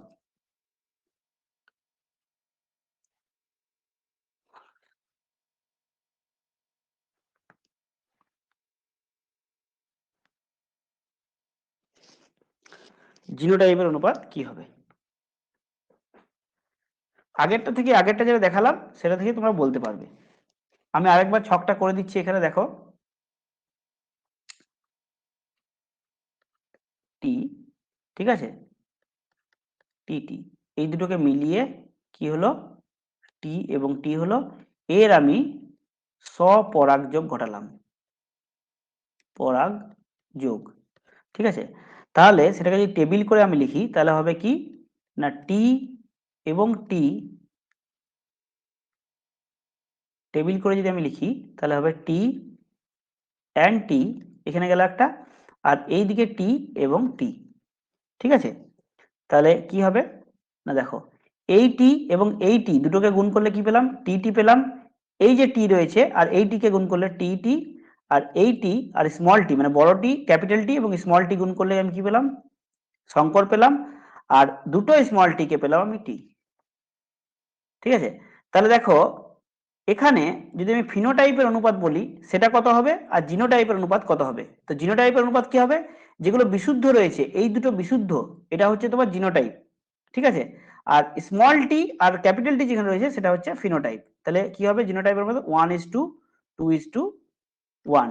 ঠিক আছে, আর ফিনোটাইপের অনুপাত কত হবে সেটা হচ্ছে 3:1।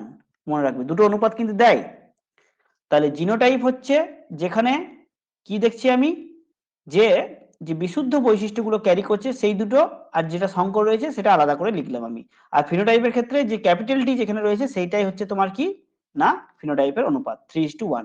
তাহলে অ্যান্সারটা কি হবে 1:2:1। আর এই 3:1টা হচ্ছে কি না ফিনোটাইপের অনুপাত। ঠিক আছে, ফিনোটাইপ এই দুটো দেয় কিন্তু, জিনোটাইপ এবং ফিনোটাইপের অনুপাতটা দেয়। ঠিক আছে, তো এক সংকর তো হয়ে গেল, এবারে দ্বিসংকর। দ্বিসংকর ম্যান্ডেলের দ্বিসংকর জনন পরীক্ষার ক্ষেত্রে ফিনোটাইপের অনুপাত কত। ফিনোটাইপের অনুপাত দেখো, ফিনোটাইপের অনুপাত দেখো দ্বিসংকর জননের ক্ষেত্রে জিনোটাইপের অনুপাত দেয় না, কারণ অনেক বড় অনুপাত হয়, তাই ফিনোটাইপের অনুপাতটাই কিন্তু বারবার দেয়।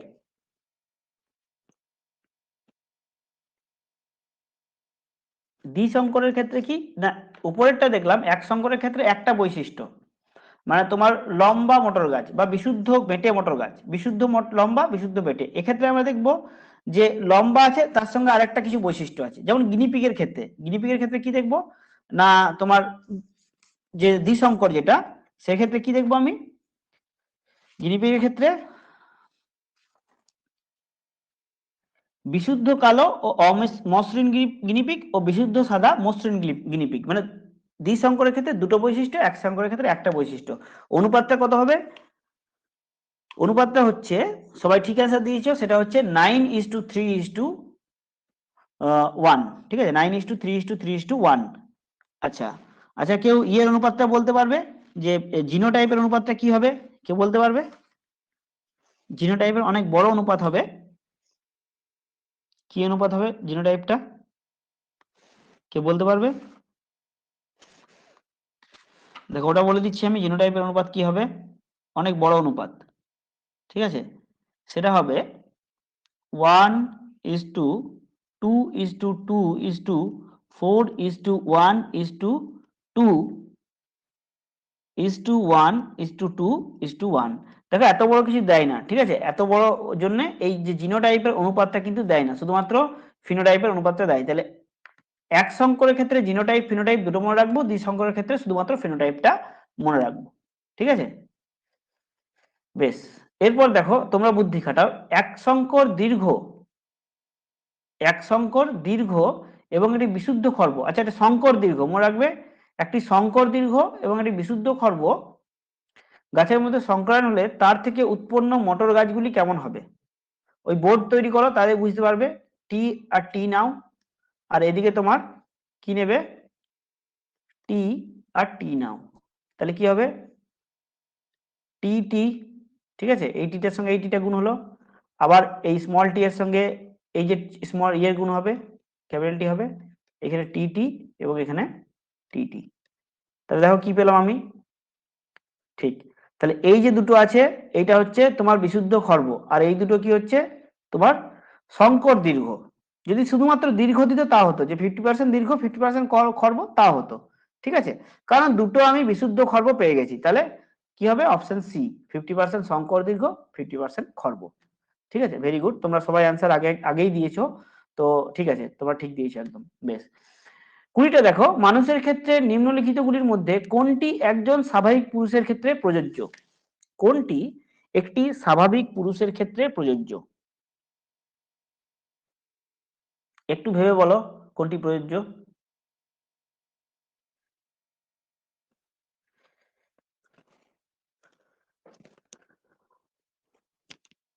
বাহ, সবাই ঠিক অ্যান্সার দিয়েছো। দেখো মানুষের বা যে কোনো আমাদের যে মানুষ বলো, মানুষের কি হচ্ছে, মানুষ বলো বা তোমার যেগুলো উচ্চ শ্রেণীর প্রাণী রয়েছে তাদের কি হয় 44টি তোমার কি থাকে ক্রোমোজোম থাকে, অটোজম থাকে আর 2টি সেক্স ক্রোমোজোম থাকে, ঠিক আছে। তাহলে 44টা হবে অটোজম, 44A, এবং তার সঙ্গে পুরুষের কি, সরি এটা ভুল বললাম, দাঁড়াও, হ্যাঁ ঠিক বলেছি, কুড়িটা বি হবে, 44টা অটোজম এবং XY ক্রোমোজোম। দেখো এখানে একটা আমাদের যে মিথ আছে যে পুরুষ তোমার কি বলে ওটাকে, হ্যাঁ, সন্তান জন্মানোর ক্ষেত্রে সেটা ছেলে হবে না মেয়ে হবে সেটা ডিপেন্ড করে সম্পূর্ণ কার উপর, পুরুষের উপর। তাহলে যদি কেউ দায়ী হয় মেয়ে হওয়ার জন্য, যদি, যেটা আগের ক্ষেত্রে বলছি প্রযোজ্য, মানে আগে আমাদের যে মেন্টালিটি ছিল যে আজ থেকে বলছি, আজ থেকে প্রায় 20 বছর আগে, এবং যে কারণে তোমরা দেখো 1970 থেকে 1990 এর মধ্যে স্ত্রী এবং পুরুষের মধ্যে একটা ইমব্যালেন্স তৈরি হয়েছে, ঠিক আছে। প্রকৃতি কিন্তু কি করে, সে ব্যালেন্স করে, যদি 1000টা পুরুষ জন্ম নেয় 1000টা স্ত্রী নেবে, এইভাবে প্রকৃতি কিন্তু ব্যালেন্স করে, সব জীবের ক্ষেত্রেই করে, ঠিক আছে। কিন্তু যখন কি হলো, ইউএসজি এসে গেল মার্কেটে, ইউএসজির ফলে কি হলো না, ভ্রূণ হত্যা হলো, কন্যা ভ্রূণ হত্যা হতে লাগলো, কন্যা ভ্রূণ হত্যা হতে লাগলো, ঠিক আছে। তো এর ফলে কি হলো, একটা ইমব্যালেন্স তৈরি, এবং তার সঙ্গে কি হলো, নারীদের উপর অত্যাচার হতে লাগলো। যে কন্যা সন্তান হলে তোমার কি হলো, যে স্ত্রীটাকেই দায়ী করা হচ্ছে, কিন্তু স্ত্রীর কোনো ভূমিকা নেই কন্যা সন্তানের ক্ষেত্রে, একমাত্র যদি দায়ী কে হয় সে হচ্ছে পুরুষই কিন্তু দায়ী। কারণ কি, পুরুষের XY ক্রোমোজোম আছে, দেখো পুরুষের ক্ষেত্রে XY ক্রোমোজোম এবং নারীর ক্ষেত্রে XX। তাহলে নারীর ক্ষেত্রে সবসময় তোমার স্ত্রী X ক্রোমোজোমই যাবে, আর পুরুষের ক্ষেত্রে X যাবে না Y যাবে, সেটাই কিন্তু ডিসাইডিং ফ্যাক্টর হবে। যদি X যায় তাহলে স্ত্রী, আর যদি Y যায় তাহলে XY, মানে হচ্ছে পুরুষ, ঠিক আছে। তাহলে যদি কেউ দায়ী হয় এটার জন্য সেটা হবে তোমার পুরুষ। যদিও মানে আমাদের যে বর্তমান দুটো সরকারই আর কি জেন্ডার ইকুয়ালিটি আনার চেষ্টা করছে ভারতে, পশ্চিমবঙ্গে আস্তে আস্তে আসছে, কিন্তু এটার খারাপ অবস্থা সব থেকে আছে, জেন্ডার ইমব্যালেন্স, সেটা হচ্ছে হরিয়ানা, এবং সব থেকে ভালো আছে কেরালা। কেরালাতে কিন্তু পুরুষের থেকে নারীর সংখ্যা বেশি, ঠিক আছে। তাহলে কেরালা ভালো পজিশনে আছে, কিন্তু ভারত এখন টোটালি যদি দেখি, ভারতে বোধহয় 1000 পুরুষের পেছনে যদি বলি 946টা, 2011 সেন্সাস অনুযায়ী বলছি আমি, ঠিক আছে, 2011 সেন্সাস। তো এখন আশা করি আর একটু বাড়বে, যে 1000টা পুরুষের পেছনে মোটামুটি তুমি ধরতে পারো যে 970 প্লাস তো হবেই, ঠিক আছে। বেশ, তো এটার জন্য কি ক্রোমোজোমটা কি হলো, 44A প্লাস XY। ওকে, ঠিক আছে।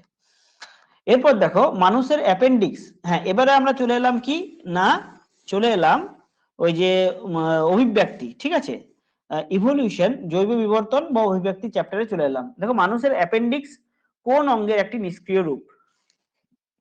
অ্যাপেন্ডিক্সের জ্বালায় অনেকেই জর্জরিত, যে অ্যাপেন্ডিক্স কিন্তু বর্তমানে কিছু সেরকম কাজে লাগে না, ঠিক বলেছে, সরি, একদম, এটা হচ্ছে সিকাম, ঠিক আছে। দেখো মানুষের এই যে অ্যাপেন্ডিক্স ছিল, মানুষ যখন আগে কি হতো না, তোমার গাছের পাতা টাতা খেত, তখন মানুষের কি ছিল না, সেলুলোজটাকে হজম করা হতো। তো সেলুলোজ হজম করতে গেলে কি হতো না, আমাদের এই অ্যাপেন্ডিক্স কিন্তু দরকার হতো, সিকাম দরকার হতো।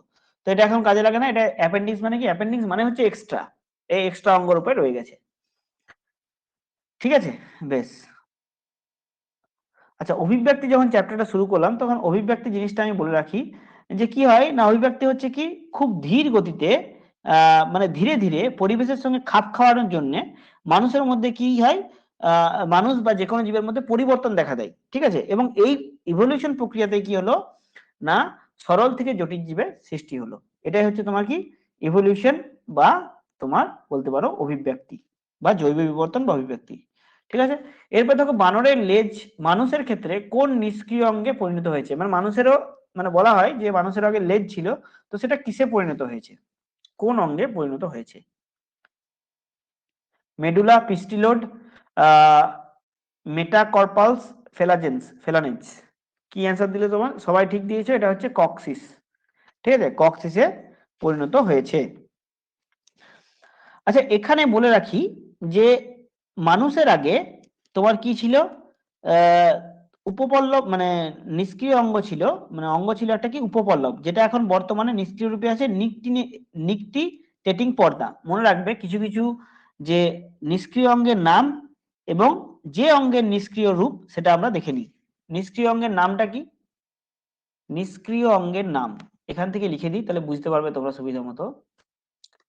নিষ্ক্রিয় অঙ্গের নাম, নিষ্ক্রিয় অঙ্গ, ঠিক আছে, এবং যে অঙ্গের নিষ্ক্রিয় রূপ। এখন বর্তমানে যে নাম, যেমন আমরা কি দেখলাম না, আমরা দেখলাম তোমার নিষ্ক্রিয় অঙ্গ কি আমাদের অ্যাপেন্ডিক্স।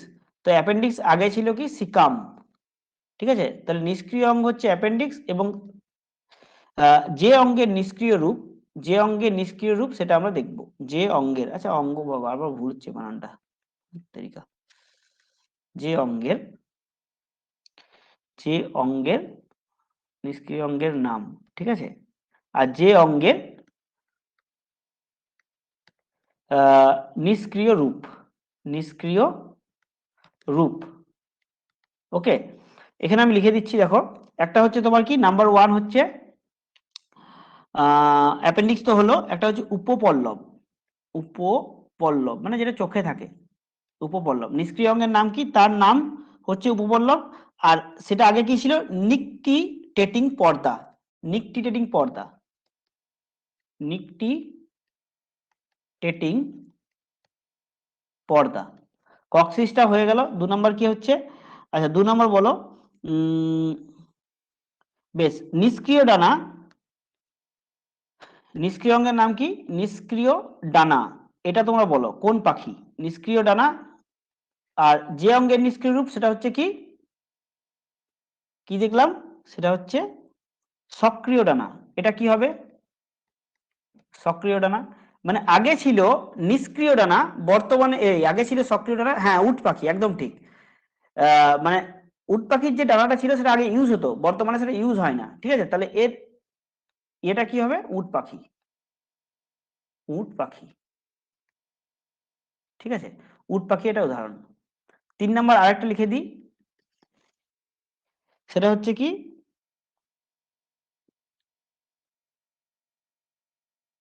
পিস্টিলোড, ঠিক আছে। পিস্টিলোড না লিখে স্ট্যামিনোড, স্ট্যামিনোড লিখছি। এটা উদ্ভিদের ক্ষেত্রে, উদ্ভিদের একটা উদাহরণ মনে রাখো। এই উদাহরণটা বারবার কিন্তু দেয়, আমি দেখেছি দু এক জায়গায়। কি নাম, স্ট্যামিনোড, স্ট্যামিনোড। বর্তমানে এটা কি হচ্ছে, পুংকেশর, ঠিক আছে। 3 নম্বর হচ্ছে পুংকেশর, পুংকেশর। এটা কোন উদ্ভিদ, এটা হচ্ছে তোমার পুংকেশর, হ্যাঁ, কালকাসুন্দি। উদ্ভিদটার নাম কেউ শুনেছো, কালকাসুন্দি। কাসুন্দির নাম শুনেছি, কালকাসুন্দির আমি শুনিনি, ঠিক আছে। বেশ, এই 3টে উদাহরণ বারবার দেয়, এই 3টে উদাহরণ মনে রাখবে তাহলেই হবে। তাহলে 5টা আমরা উদাহরণ পেলাম, অ্যাপেন্ডিক্স, সিকাম, কক্সিস, লেজ। বেশ, নেক্সট দেখো, এটা খুব ইজি কোশ্চেন, 23 নাম্বারটা। আর্কিওপটেরিক্স কোন দুটি জীবের হারানো যোগসূত্র, মিসিং লিংক, ঠিক আছে। মানুষেরও একটা মিসিং লিংক আছে, যেটা কিন্তু এখনো পাওয়া যায় না, অনেকে এফ কে বলা হয়, যে এফ হলো মানুষের মিসিং লিংক। আর্কিওপটেরিক্স কোন দুটি, আর্কিওপটেরিক্স কি এক ধরনের পাখির মতো দেখতে, কিন্তু তার মধ্যে পাখি ছাড়াও আরেকটি জীবের গুণাবলী দেখা যায়। সেটা হচ্ছে কি, ঠিক বলেছে একদম, সরীসৃপ। সরীসৃপের গুণাবলী তার মধ্যে দেখা যায়, হচ্ছে কি, সরীসৃপ, ঠিক আছে। আর্কিওপটেরিক্স কি একটা পাখির রূপ, তার মধ্যে সরীসৃপের কিছু বৈশিষ্ট্য কিন্তু দেখতে পাই। বেশ, আচ্ছা, নিম্নের কোন জীবাশ্মকে মাছ এবং উভচরের হারানো যোগসূত্র বলা হয়, মিসিং লিংক। হারানো যোগসূত্র মানে কি না, দেখো বর্তমানে আমরা মাছও দেখতে পাই, এই বর্তমানে আমরা কি দেখতে পাই, পাখি, সরীসৃপও দেখতে পাই, পাখিও দেখতে পাই। কিন্তু এদের মাঝের একটা অবস্থা ছিল, মানে কি এই সরীসৃপ থেকেই বা পাখি থেকেই কি হয়েছে, ইভলিউশন হয়ে বা অভিব্যক্তি হয়ে এই সরীসৃপটা সৃষ্টি হয়েছে, ঠিক আছে। তাহলে 24টা কি, মাছ এবং উভচরের যে এটা আছে সেটা কি হবে,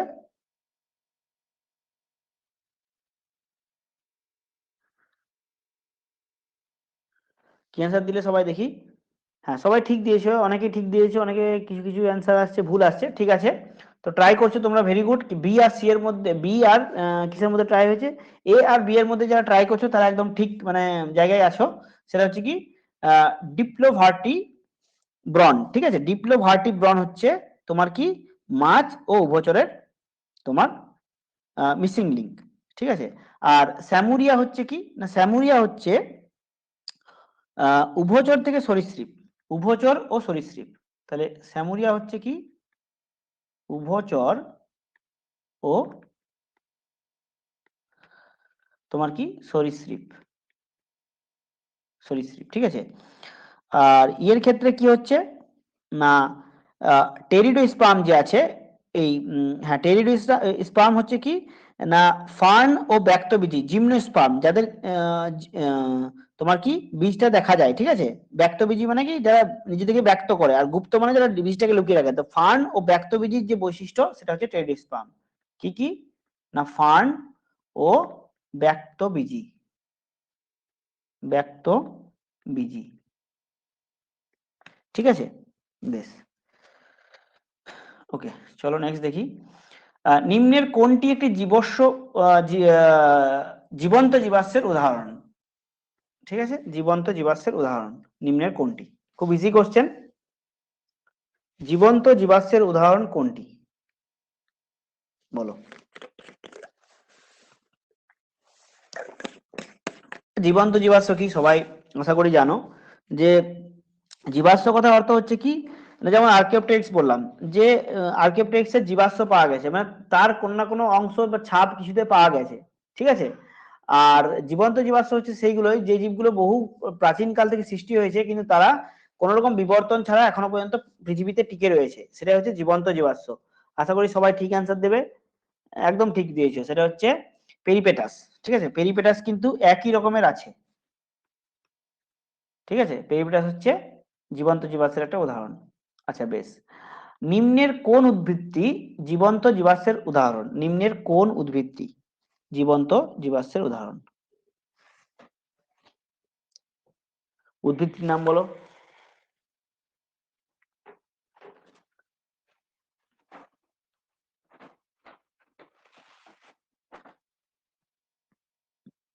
অনেকে সি বলছো।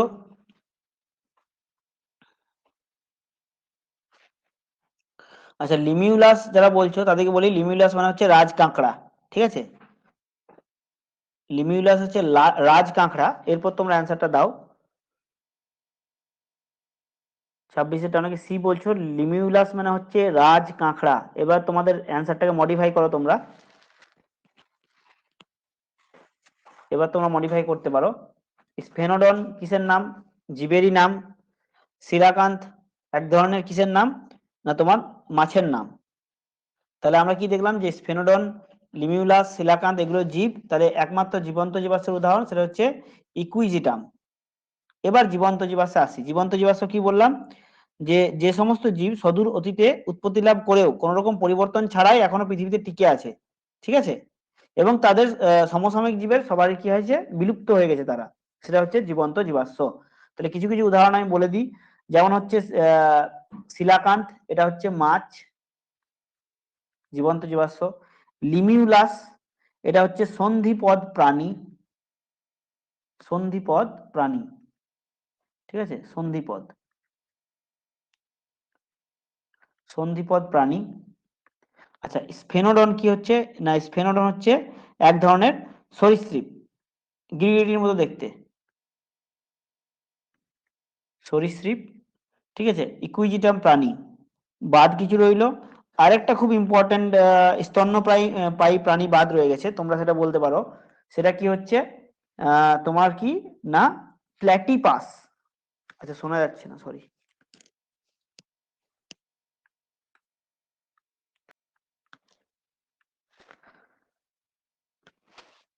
আরেকটা জীব আমি কি বললাম না প্ল্যাটিপাস, ঠিক আছে। প্ল্যাটিপাস হচ্ছে স্তন্যপায়ী প্রাণী। আচ্ছা, প্ল্যাটিপাস কি লুপ্ত হয়ে গেছে? প্ল্যাটিপাস শুনেছিলাম যে এক্সটিংক্ট হয়ে গেছে। কেউ যদি জানো তো বলতে পারো যে প্ল্যাটিপাস কি লুপ্ত হয়ে গেছে? প্ল্যাটিপাস কি লুপ্ত হয়ে গেছে?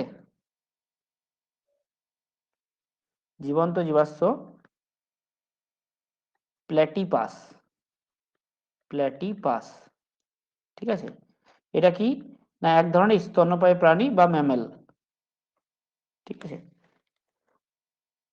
ওকে, তাহলে প্ল্যাটিপাস উদাহরণে আছে এখানে, তাই বললাম তোমাদের, ঠিক আছে। তাহলে কতগুলো নাম পেলাম, স্পেনোডন, লিমিউলাস, সিলাকান্ত, প্ল্যাটিপাস, এগুলো কিন্তু, এবং তার সঙ্গে কি পেলাম, পেরিপেটাস। হ্যাঁ, এগুলো কি জীবন্ত জীবাশ্ম। আর জীবন্ত জীবাশ্ম উদ্ভিদের উদাহরণ কি, ইকুইজিটাম, নিটাম এবং গিংগোগো বাইলোবা, এই কয়েকটি নাম মনে রাখবে, ঠিক আছে। বেশ, তার মধ্যে পেরিপেটাস এবং প্ল্যাটিপাস আর তোমার স্ফেনোডন, এই তিনটে নাম খুব ইম্পর্টেন্ট, এই তিনটে কিন্তু অবশ্যই মনে রাখবে।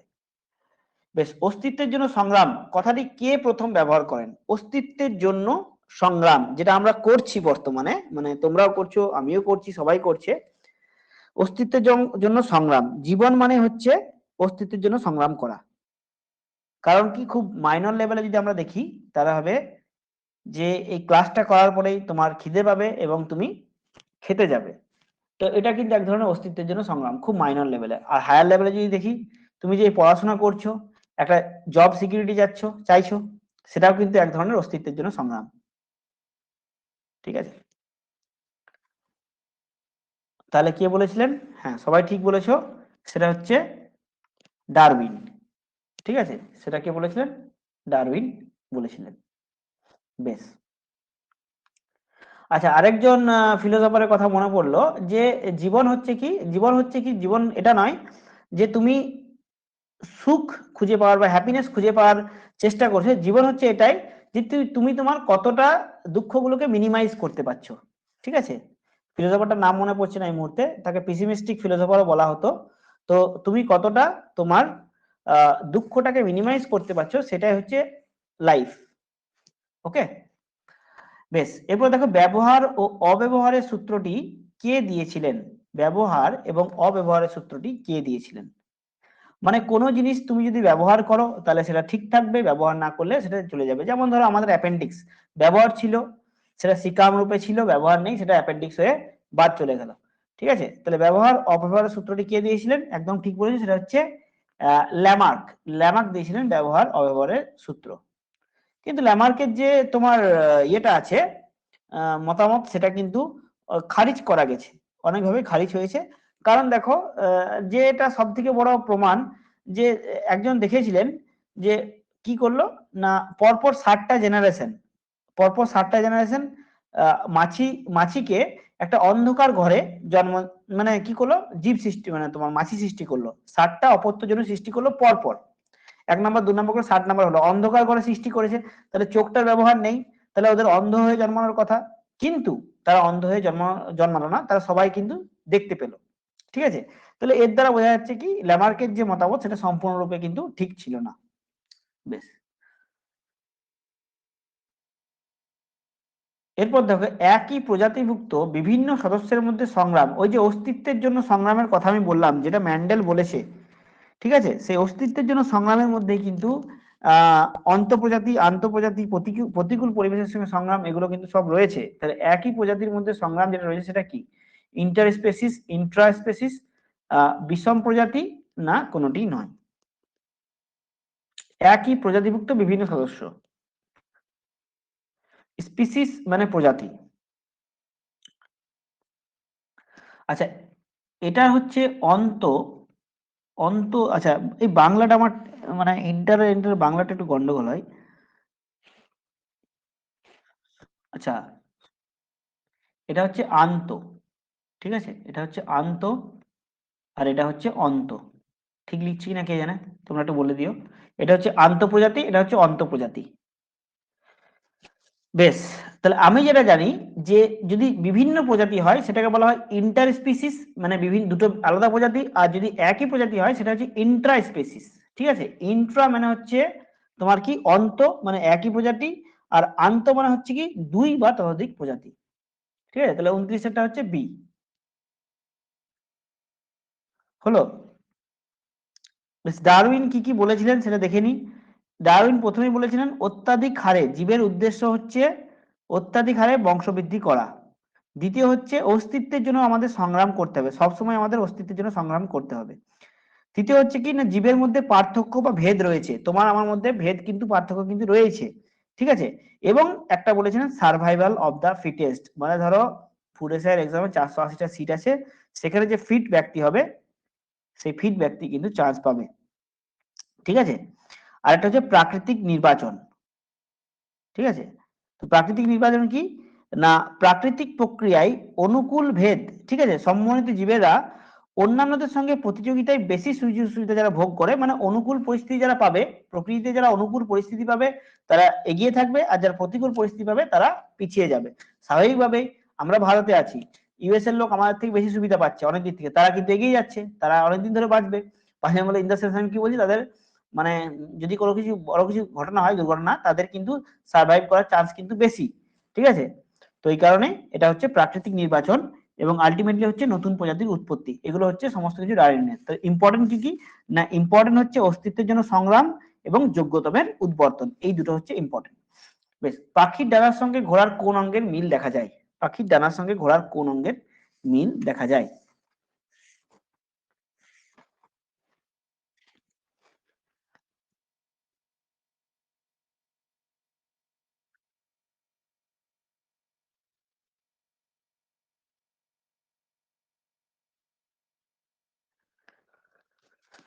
বা সবাই ঠিক আছে দিয়েছে, এটা হচ্ছে সামনের পা।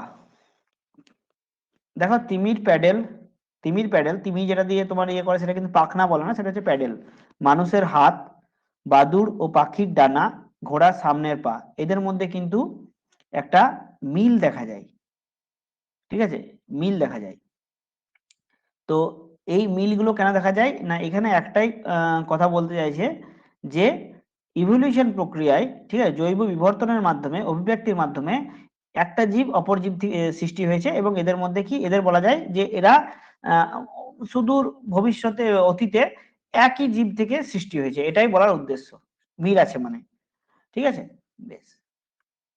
নেক্সট দেখো, এটা easy question, origin of species by means of natural selection গ্রন্থটি কার লেখা? Origin of species by means of natural selection, যেটা বললাম যে প্রকৃতি সিলেক্ট করে যে কে থাকবে কে থাকবে না, হ্যাঁ, সেটা কে লিখেছিলেন? একদম ঠিক, সেটা হচ্ছে ডারউইন লিখেছিলেন, origin of species by means of. এরপর দেখো, যোগ্যতমের উদ্বর্তন কথাটির প্রথম কে ব্যবহার করেন? যোগ্যতমের উদ্বর্তন, যোগ্যতমের উদ্বর্তন কথাটি কে প্রথম ব্যবহার করেন? আচ্ছা, এখানে বলি, এখানে কনফিউশন তৈরি হয়। অনেকে হারবার্ট স্পেন্সার বলছে, হ্যাঁ হারবার্ট স্পেন্সার একদম ঠিক। ঠিক আছে, একদম ঠিক উত্তর, সার্ভাইভাল অফ দ্য ফিটেস্ট প্রথম শব্দটি ব্যবহার করেছিলেন ফিলোসোফার হারবার্ট স্পেন্সার। তার ওই শব্দকে নিয়েছিলেন কে? ডারউইন। এবং সেটা একদম প্রমাণ আছে, প্রমাণ সিদ্ধ, প্রথম কখন ব্যবহার হয় সেটা প্রমাণ আছে। এবার ঘটনা হচ্ছে, ইন্টারনেটে হারবার্ট স্পেন্সার দেখাচ্ছে, একদম ক্লিয়ার কাট অ্যান্সার, বেশিরভাগ 99% হারবার্ট স্পেন্সার দেখাচ্ছে, কিন্তু কিছু পুরনো পিএসসির আমি চেক করলাম অ্যান্সার, সেখানে ডারউইন বলছে। ঠিক আছে, তো আমি এখনকার মতো হারবার্ট স্পেন্সার দাগ দিয়ে রাখলাম সঠিক অ্যান্সার রূপে, তোমরাও এটা সার্চ করবে যে পিএসসি কি নেয়। এখন সমস্যা হচ্ছে কি, পিএসসি কিছু অ্যান্সার এমন কিছু আছে যে দেখবে তুমি ঠিক করেছো, সবাই ঠিকই জানে, কিন্তু পিএসসি অন্য অ্যান্সার নিয়ে নিলে, এরকম কিন্তু হয়। ঠিক আছে, ওই কারণে কিছু কিছু ডারউইন দেখতে পেলাম, তো এই কথাটি কিন্তু প্রথম ব্যবহার করেছিলেন হারবার্ট স্পেন্সার, তার থেকে ডারউইন নিয়েছিলেন। ঠিক আছে, বেশ। পৃথিবীর সবচেয়ে পুরাতন জীবটির নাম কি? সব থেকে পুরাতন জীব, জীবটির নাম কি? সব থেকে পুরাতন জীবের নাম কি?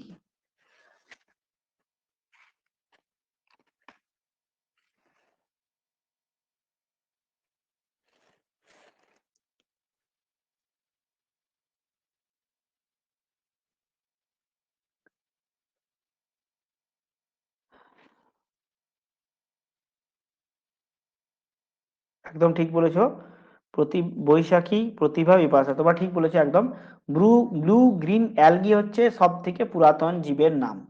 ঠিক আছে, ব্লু গ্রিন অ্যালগি হচ্ছে সব থেকে পুরাতন জীব। ওকে, মনে রাখবে এটা।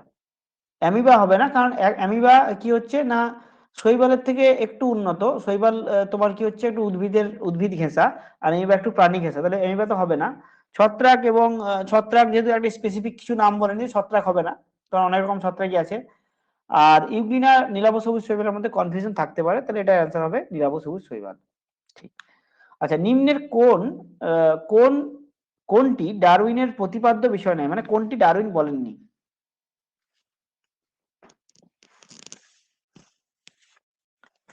অস্তিত্বের জন্য সংগ্রাম, যোগ্যতমের উদ্বর্তন, প্রাকৃতিক নির্বাচন, অর্জিত বৈশিষ্ট্যের বংশানুসরণ। বাহ, সবাই ঠিক অ্যান্সার দিয়েছো। বিপাশা, দিশা, অর্পিতা, প্রতিভা, তোমরা সবাই ঠিক অ্যান্সার দিয়েছো। চরণপ্রসাদ, বাসন্তী, ঠিক আছে। এটা হচ্ছে তোমার ডি, অর্জিত বংশের বংশানুসরণ। এটা কে বলেছিলেন? এটা বলেছিলেন ল্যামার্ক। ঠিক আছে, এটা ল্যামার্কের মতামত ছিল। কার ছিল? ল্যামার্কের।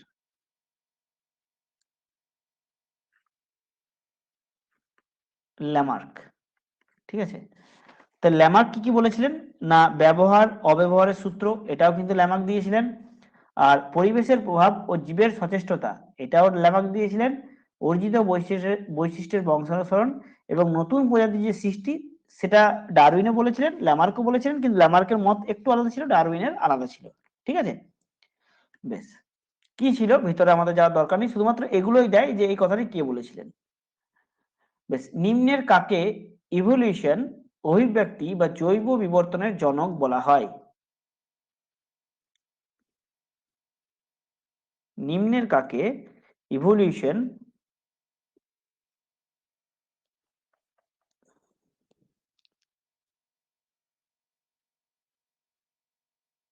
সবাই অ্যান্সার দেওয়ার চেষ্টা করো।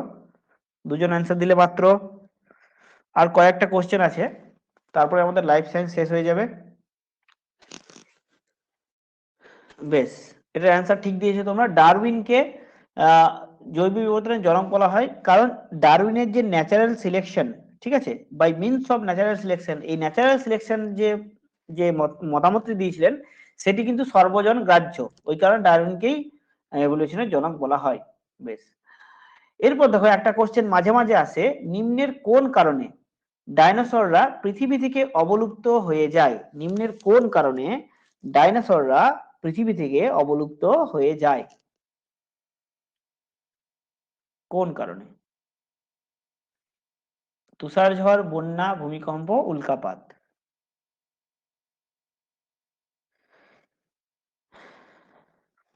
একদম ঠিক বলেছো, সেটা উল্কাপাত বা অ্যাস্টেরয়েড। ঠিক আছে, অ্যাস্টেরয়েড মানে হচ্ছে কি, ওই উল্কারই অংশ সেটা পৃথিবীতে এসে পড়েছিল। তো সেই কারণে কি হলো, সেই সময় 6 কোটি বছর ধরে থাকা ডাইনোসররা ধ্বংস হয়ে যায়। মনে রাখবে, ডাইনোসররা পৃথিবীতে ছিল 6 কোটি বছর, কিন্তু যতদিন তারা পৃথিবীতে ছিল, পৃথিবীর যে টেম্পারেচার বলো, সমস্ত কিছুর উপর তারা কোনো রকম প্রভাব ফেলেনি। কারণ তারা অতটা উন্নত হয়ে উঠতে পারেনি, তারা কলকারখানা সৃষ্টি করেনি। পৃথিবীর জলবায়ু প্রায় একই রকমের ছিল, কিন্তু তাও তারা ধ্বংস হলো। এবং তাদের যে ধ্বংসটা ছিল, সেটা ছিল বোধহয় ফিফথ বা সিক্সথ এক্সটিংশন, ফিফথ এক্সটিংশন, মানে পঞ্চম বারের জন্য তারা ধ্বংস হলো। মনে রাখবে, এতদিন যাবৎ পৃথিবী অলরেডি 5 বার তার সমস্ত জীবকে ধ্বংস করে দিয়েছে, সম্পূর্ণ ধ্বংস 90%-এর উপরে। ঠিক আছে, আর মানুষ তো এই 20 লক্ষ বছর আগে এসছে, আধুনিক মানুষ। মানুষও কিন্তু সামনের 1 থেকে 2 হাজার বছর বা ম্যাক্সিমাম 3 হাজার বছরের মধ্যে সমগ্র যে মানব প্রজাতি আছে, সেটাও কিন্তু ধ্বংস হয়ে যাবে। বেশি বললাম, 200 থেকে 300 বছরের মধ্যে তোমরা ধরতে পারো যে মানুষ যেভাবে চলছে সেভাবে চলে ধ্বংস, মানে ডেফিনেটলি, ঠিক আছে, হবেই। ঠিক আছে, তো এটা হবেই। বেশ, কিছু না হোক তো নিজেদের মধ্যে যুদ্ধ করেই ধ্বংস হয়ে যাবে। যা যুদ্ধ চলছে রিসেন্টলি, ইউক্রেন রাশিয়া, তারপরে এখন ইসরায়েল সঙ্গে প্যালেস্তাইন ইসরায়েল এসব চলছে, তো নিজেদের মধ্যে মারামারি করে মরে যাবে। তো কি হলো, ডাইনোসররা 6 কোটি বছর ছিল, মানুষ কিন্তু আর 2 থেকে 300 বছর তাদের আয়ু। বেশ, নিম্নের কোন উদ্ভিদের কাণ্ড কিউটিক্যাল যুক্ত নয়? এটা হচ্ছে অভিযোজন। নিম্নের কোন উদ্ভিদের কাণ্ড কিউটিক্যাল যুক্ত নয়? নিম্নে কোন উদ্ভিদের কাণ্ড কিউটিক্যাল যুক্ত নয়? কিউটিক্যাল মানে কি, একটা মোটা পুরু প্রলেপ থাকে, ঠিক আছে। সেই মোটা পুরু প্রলেপ যেটা আছে, সেটা সব গাছেই দেখা যায়, কিন্তু কিছু কিছু নরম গাছে দেখা যায় না।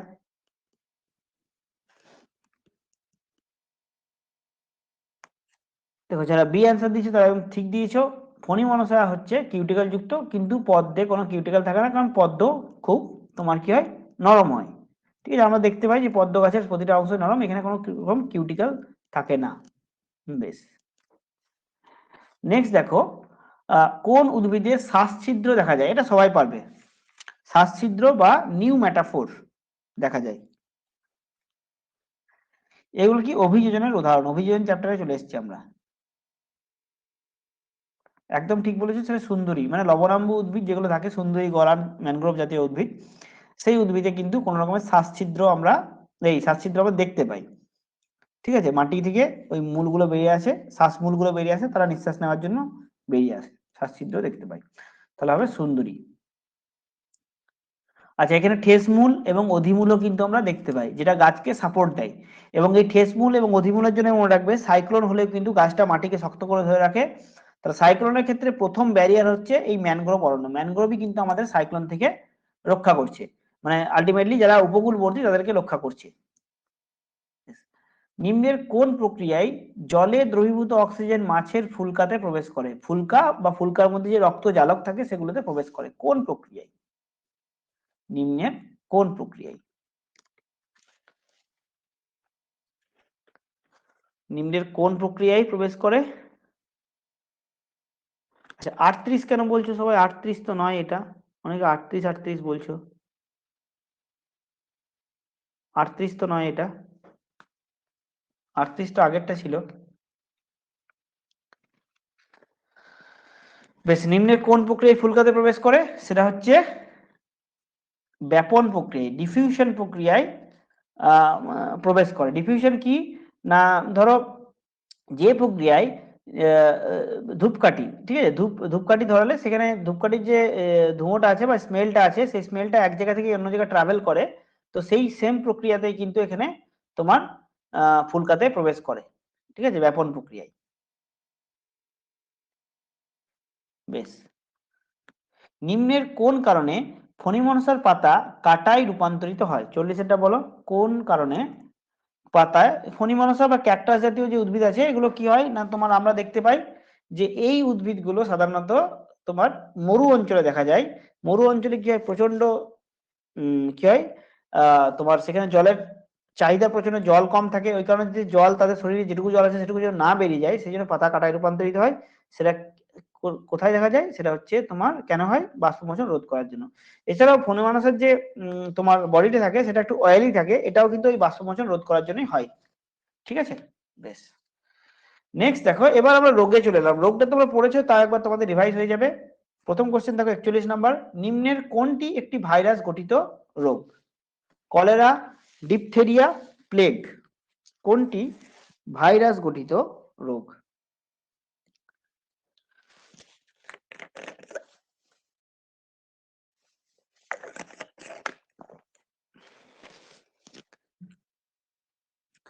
আচ্ছা, ঠিক, অনেকে ঠিক বলেছো। তো এটা পারা উচিত ছিল, কারণ পোলিও জানি আমরা একটা ভাইরাস গঠিত রোগ। ঠিক আছে, পোলিও ভাইরাস একটা ভাইরাস গঠিত রোগ। আর ভাইরাস আর তোমার ব্যাকটেরিয়ার মধ্যে পার্থক্য কি না, ভাইরাসে ব্যাকটেরিয়ার কি, ব্যাকটেরিয়া তোমার নিউক্লিয়াস থাকে। ঠিক আছে, নিউক্লিয়াস থাকে, কিন্তু ভাইরাসে কোনো রকম নিউক্লিয়াস থাকে না, শুধুমাত্র জেনেটিক ম্যাটেরিয়াল মানে আরএনএ অথবা ডিএনএ থাকে, মানে নিউক্লিয়াসের ভিতরে আরএনএ ডিএনএ থাকে, সেটা শুধুমাত্র ভাইরাসে কি হয়, নিউক্লিয়াসটা থাকে না, শুধুমাত্র আরএনএ বা ডিএনএ থাকে। ঠিক আছে, বেশ। এবার দেখো 42 নাম্বার, নিম্নের কোনটি একটি ব্যাকটেরিয়া ঘটিত রোগ? কোনটি? হেপাটাইটিস, রেবিস, চিকেন পক্স না pneumonia? Hepatitis, hepatitis, rabies, chicken pox না নিউমোনিয়া?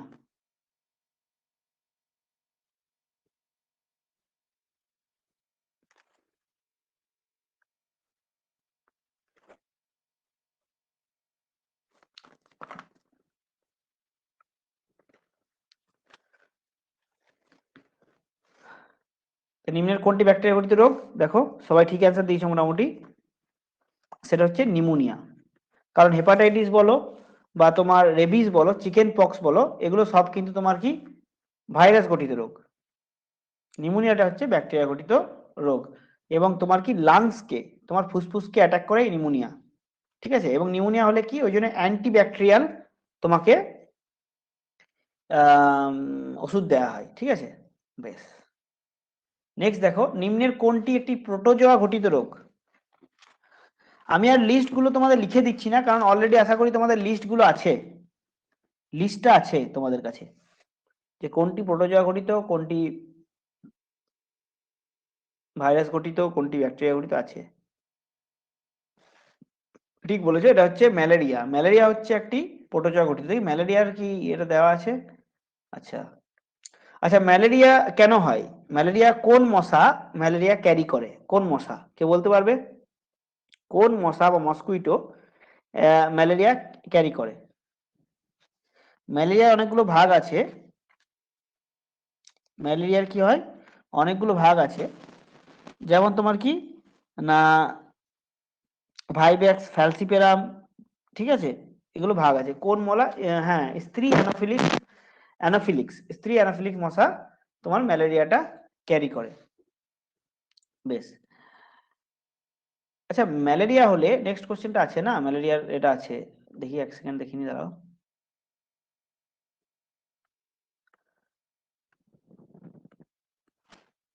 মনে রাখবে ম্যালেরিয়া হলে কি হয় না, আমাদের যে রেড ব্লাড সেল সেটাকে কিন্তু ম্যালেরিয়া এফেক্ট করে। আর তোমার যদি আরেকটা রোগ আছে কি ম্যালেরিয়া ছাড়া, ডেঙ্গু, ঠিক আছে। ডেঙ্গু যদি হয় না, সেক্ষেত্রে ডেঙ্গুর ক্ষেত্রে আমরা, হ্যাঁ, ডেঙ্গুর ক্ষেত্রে আমরা কি দেখতে পাই না, তোমার এডিস মস্কুইটো বোধ হয়, এডিস মস্কুইটো না, কোন মস্কুইটো ডেঙ্গুর ক্ষেত্রে? এডিস, তো ঠিক বলছি তো, এডিস ডেঙ্গুর ক্ষেত্রে, হ্যাঁ এডিস।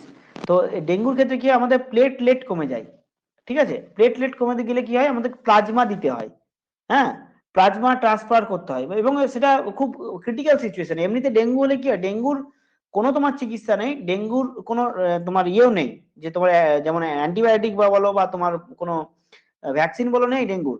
তো ডেঙ্গুর ক্ষেত্রে কি হয় না, তোমাকে সবসময় মানে জল খেতে হবে এবং তার সঙ্গে প্যারাসিটামল ম্যাক্সিমাম, এটাই করতে পারো ডেঙ্গুর ক্ষেত্রে। এবং তোমার ইমিউনিটি পাওয়ার যদি বেশি থাকে তাহলে ডেঙ্গু তুমি ওভারকাম করবে, নইলে কিন্তু মারাত্মক সিচুয়েশন কখন হবে, যখন তোমার প্লেটলেট খুব কমে যাবে, এবং তাতে কি হয়, তোমাকে প্লাজমা ট্রান্সফারও করতে হয়। বেশ। এরপর দেখো, কালা জ্বরের জন্য দায়ী কি? ভাইরাস, ব্যাকটেরিয়া, ছত্রাক না প্রোটোজোয়া? কালা জ্বরের জন্য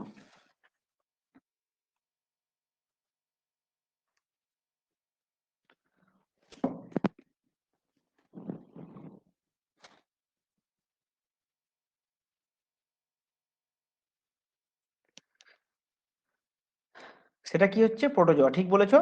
এবং কালাজ্বর কি, আমাদের যে স্যান্ড ফ্লাই আছে, স্যান্ড ফ্লাইয়ের নামটা আমার বাংলাটা মনে পড়ছে না, স্যান্ড ফ্লাই যেটা আছে সেটা হচ্ছে তোমার তোমার সে কিন্তু ছড়ায়। আর কারণ কি না, প্রোটোজোয়াটার নাম কি? ল্যাশমেনিয়া ডোনোভানি। এই ল্যাশমেনিয়া ডোনোভানির জন্য কিন্তু আমাদের কি হয়, এই কালাজ্বরটা হয়। বেশ। ব্ল্যাকফুট ডিজিজ নিম্নের কোন কারণে হয়? ভাইরাস আক্রমণ, ব্যাকটেরিয়া আক্রমণ, প্রোটোজোয়া আক্রমণ, কোনোটিই নয়। ব্ল্যাকফুট ডিজিজ 45, এটা দেখো, ব্ল্যাকফুট ডিজিজ কোন কারণে হয়? ভাবনা চিন্তা করে বলো। ব্ল্যাকফুট ডিজিজ, আমি কিন্তু এই কোশ্চেনটা কিন্তু অনেকে ইয়ে করবে, আমি দেখি কে পারে করতে এই কোশ্চেনটা। ব্ল্যাকফুট ডিজিজ,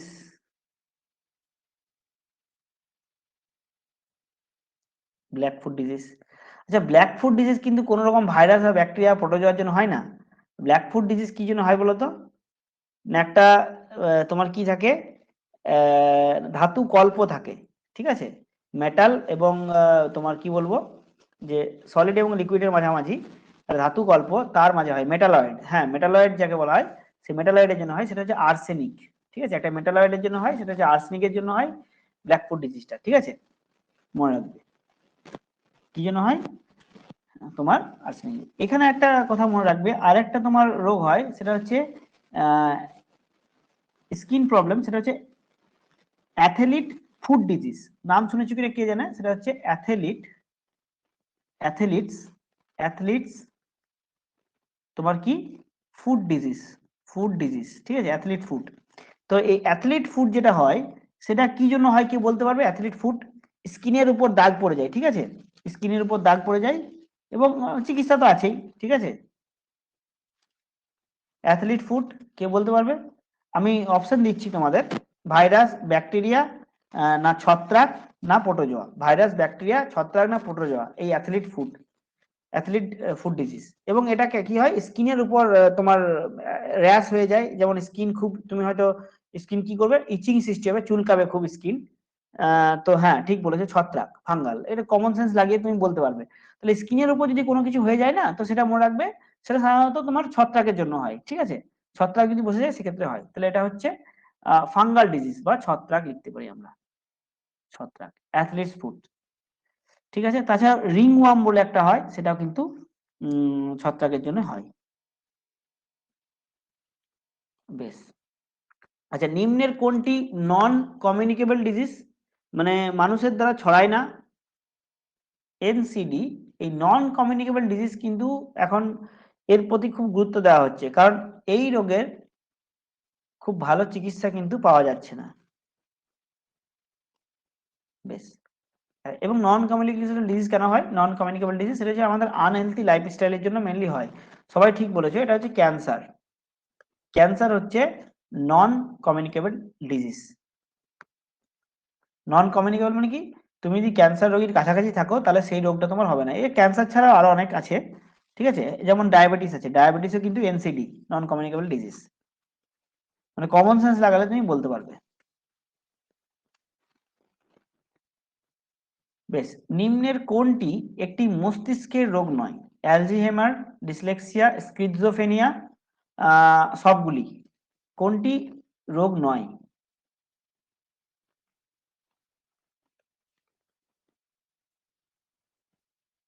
কোনটি মস্তিষ্কের রোগ নয়? ডিসলেক্সিয়ার সঙ্গে তোমরা সবাই পরিচিত, হ্যাঁ, ডিসলেক্সিয়ার সঙ্গে তোমরা সবাই প্রায় পরিচিত।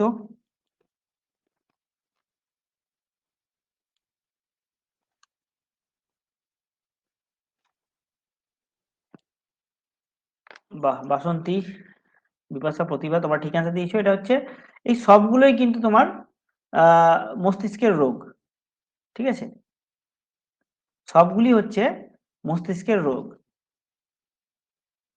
আচ্ছা, এখানে রোগ নয় বলাটা ভুল হবে। নিম্নের কোনটি একটি মস্তিষ্কের রোগ, তাহলে এটা হবে সবগুলি। এখানে রোগ নয় যখন থাকতো তাহলে এখানে নান অফ দা অ্যাবভ হতো, মানে সবগুলি হতো, ঠিক আছে? রোগ তাহলে এগুলো হচ্ছে সবগুলি হচ্ছে মস্তিষ্কের রোগ, অ্যালজিহাইমার, ডিসলেক্সিয়া, স্কিজোফ্রেনিয়া। আরেকটা আছে সেটা হচ্ছে পার্কিনসন ডিজিজ, ঠিক আছে? দেখবে হাত পা কারো কারো দেখবে খুব কাঁপে, সেটা হচ্ছে পার্কিনসন। হুম, পার্কিনসন ডিজিজ হচ্ছে, হাত পা যাদের কাঁপে সেটা হচ্ছে পার্কিনসন ডিজিজ। এবং এই যে রোগগুলো হয়, এই রোগগুলো কিন্তু ঠিক হয় না, আর কোনো দিন এগুলো ঠিক হবে না। একবার যদি হয়ে যায় তো সেই রোগ তোমাকে হয়তো সারা জীবন ওষুধ খেতে হবে। বোঝা গেল? তো এই ধরনের রোগ কিন্তু, এই রোগগুলো খুবই খারাপ, এবং এই রোগগুলো প্রধানত হওয়ার কারণ কি হলো না, ইয়াং এজে মানে কোনো রকম মেন্টাল মানে নার্ভাল ইস্যু থাকলে সেটা হয়। আর তুমি যদি ধরো না লাইফে মানে তোমার যে ব্রেন আছে, ব্রেনের যে প্রোডাক্টিভিটি সেটাকে ধীরে ধীরে কমিয়ে আনো, খুব কম মানে ব্রেনটাকে খাটাও, ওই জন্য বই পড়া বলে ভালো। দীর্ঘদিন যারা পড়াশোনার সঙ্গে এঙ্গেজ থাকে, পড়াশোনা করা, পেপার পড়া, তাদের এই রোগগুলো হওয়ার সম্ভাবনা কম। বেশ।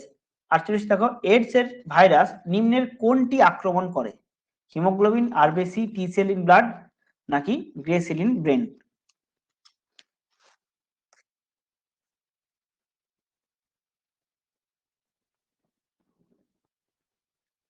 বাহ, ঠিক বলেছো, এটা হচ্ছে T cell, T lymphocyte cell. এই সেলগুলো কি আমাদের হোয়াইট ব্লাড সেলে থাকে, এবং এগুলো কি করে না আমাদের তোমার রোগ থেকে রক্ষা করে, ঠিক আছে? রোগ থেকে রক্ষা করে।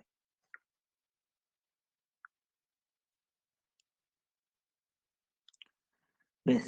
নেক্সট কি আছে দেখি। আচ্ছা, নিম্নের কোন মশা, দেখো জিকা ভাইরাস আমরা লক্ষ্য এখন দেখতে পাচ্ছি মাঝে মাঝে উল্লেখ, নিম্নের কোন মশা জিকা ভাইরাস বহন করে? নিম্নে কোন মশা জিকা ভাইরাস বহন করে?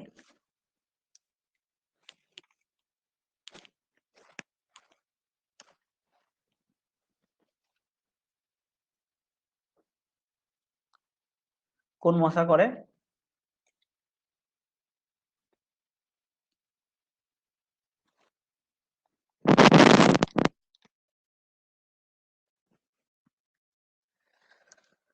48 কে বলছে বি, কে বলছে ডি, ঠিক আছে? ঠিক করে অ্যান্সারটা দাও, 48টা জিকা ভাইরাস।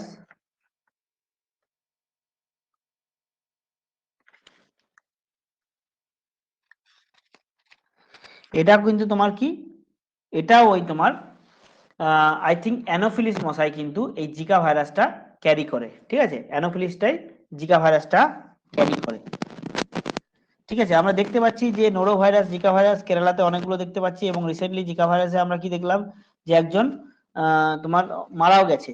ঠিক আছে, তাহলে এই যে তোমার ইয়েগুলো আছে, ভাইরাসটা কে ক্যারি করে, সেটা হচ্ছে তোমার অ্যানোফিলিস ক্যারি করে। বেশ, 50 নম্বর কোশ্চেন দেখো, ডটস নিম্নের কোন রোগের চিকিৎসা? ডটস নিম্নের কোন রোগের চিকিৎসা?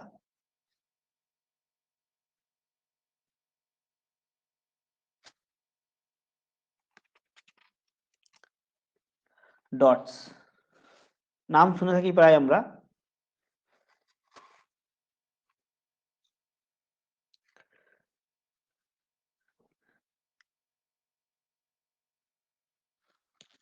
আচ্ছা, এটা কি হচ্ছে, টিবি, টিউবারকিউলিসিসের চিকিৎসা হচ্ছে ডটস। প্রায় এক্সামে দেয় যে ডটস কোন রোগের চিকিৎসা, সেটা হচ্ছে টিবি। এবার বলো, টিবি ব্যাকটেরিয়া না ভাইরাস? টিউবারকিউলিসিস ব্যাকটেরিয়া না viral infection? TB bacterial infection না ভাইরাল ইনফেকশন?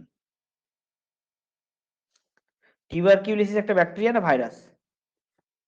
টিবি, টিউবারকিউলিসিস, টিবি হচ্ছে না, টিবি একটা ভাইরাস, টিউবারকিউলিসিস আই থিঙ্ক ব্যাকটেরিয়া। একবার দেখবে তোমরা, ব্যাকটেরিয়া আই থিঙ্ক, আমার মনে হয় টিউবারকিউলিসিস একটা ব্যাকটেরিয়া। ঠিক আছে, বেশ, তো এখানে আমরা 50টা কোশ্চেন শেষ করলাম, এবং এখানে আমাদের লাইফ সায়েন্স শেষ হলো। তো লাইফ সায়েন্স যতগুলো করালাম, মোটামুটি 200টা কোশ্চেন টোটালি করানো হলো, এবং তার মধ্যে পাশাপাশি আলোচনা করলাম। এর বাইরে কিন্তু তোমাদের নেক্সট এক্সাম এটাতে পড়বে না। ঠিক আছে, তো তাও আমি কি করব না, যেগুলো মক আছে সেখানে কিন্তু আমি আরো বেশি করে সায়েন্সের কোশ্চেন ইনক্লুড করার চেষ্টা করব।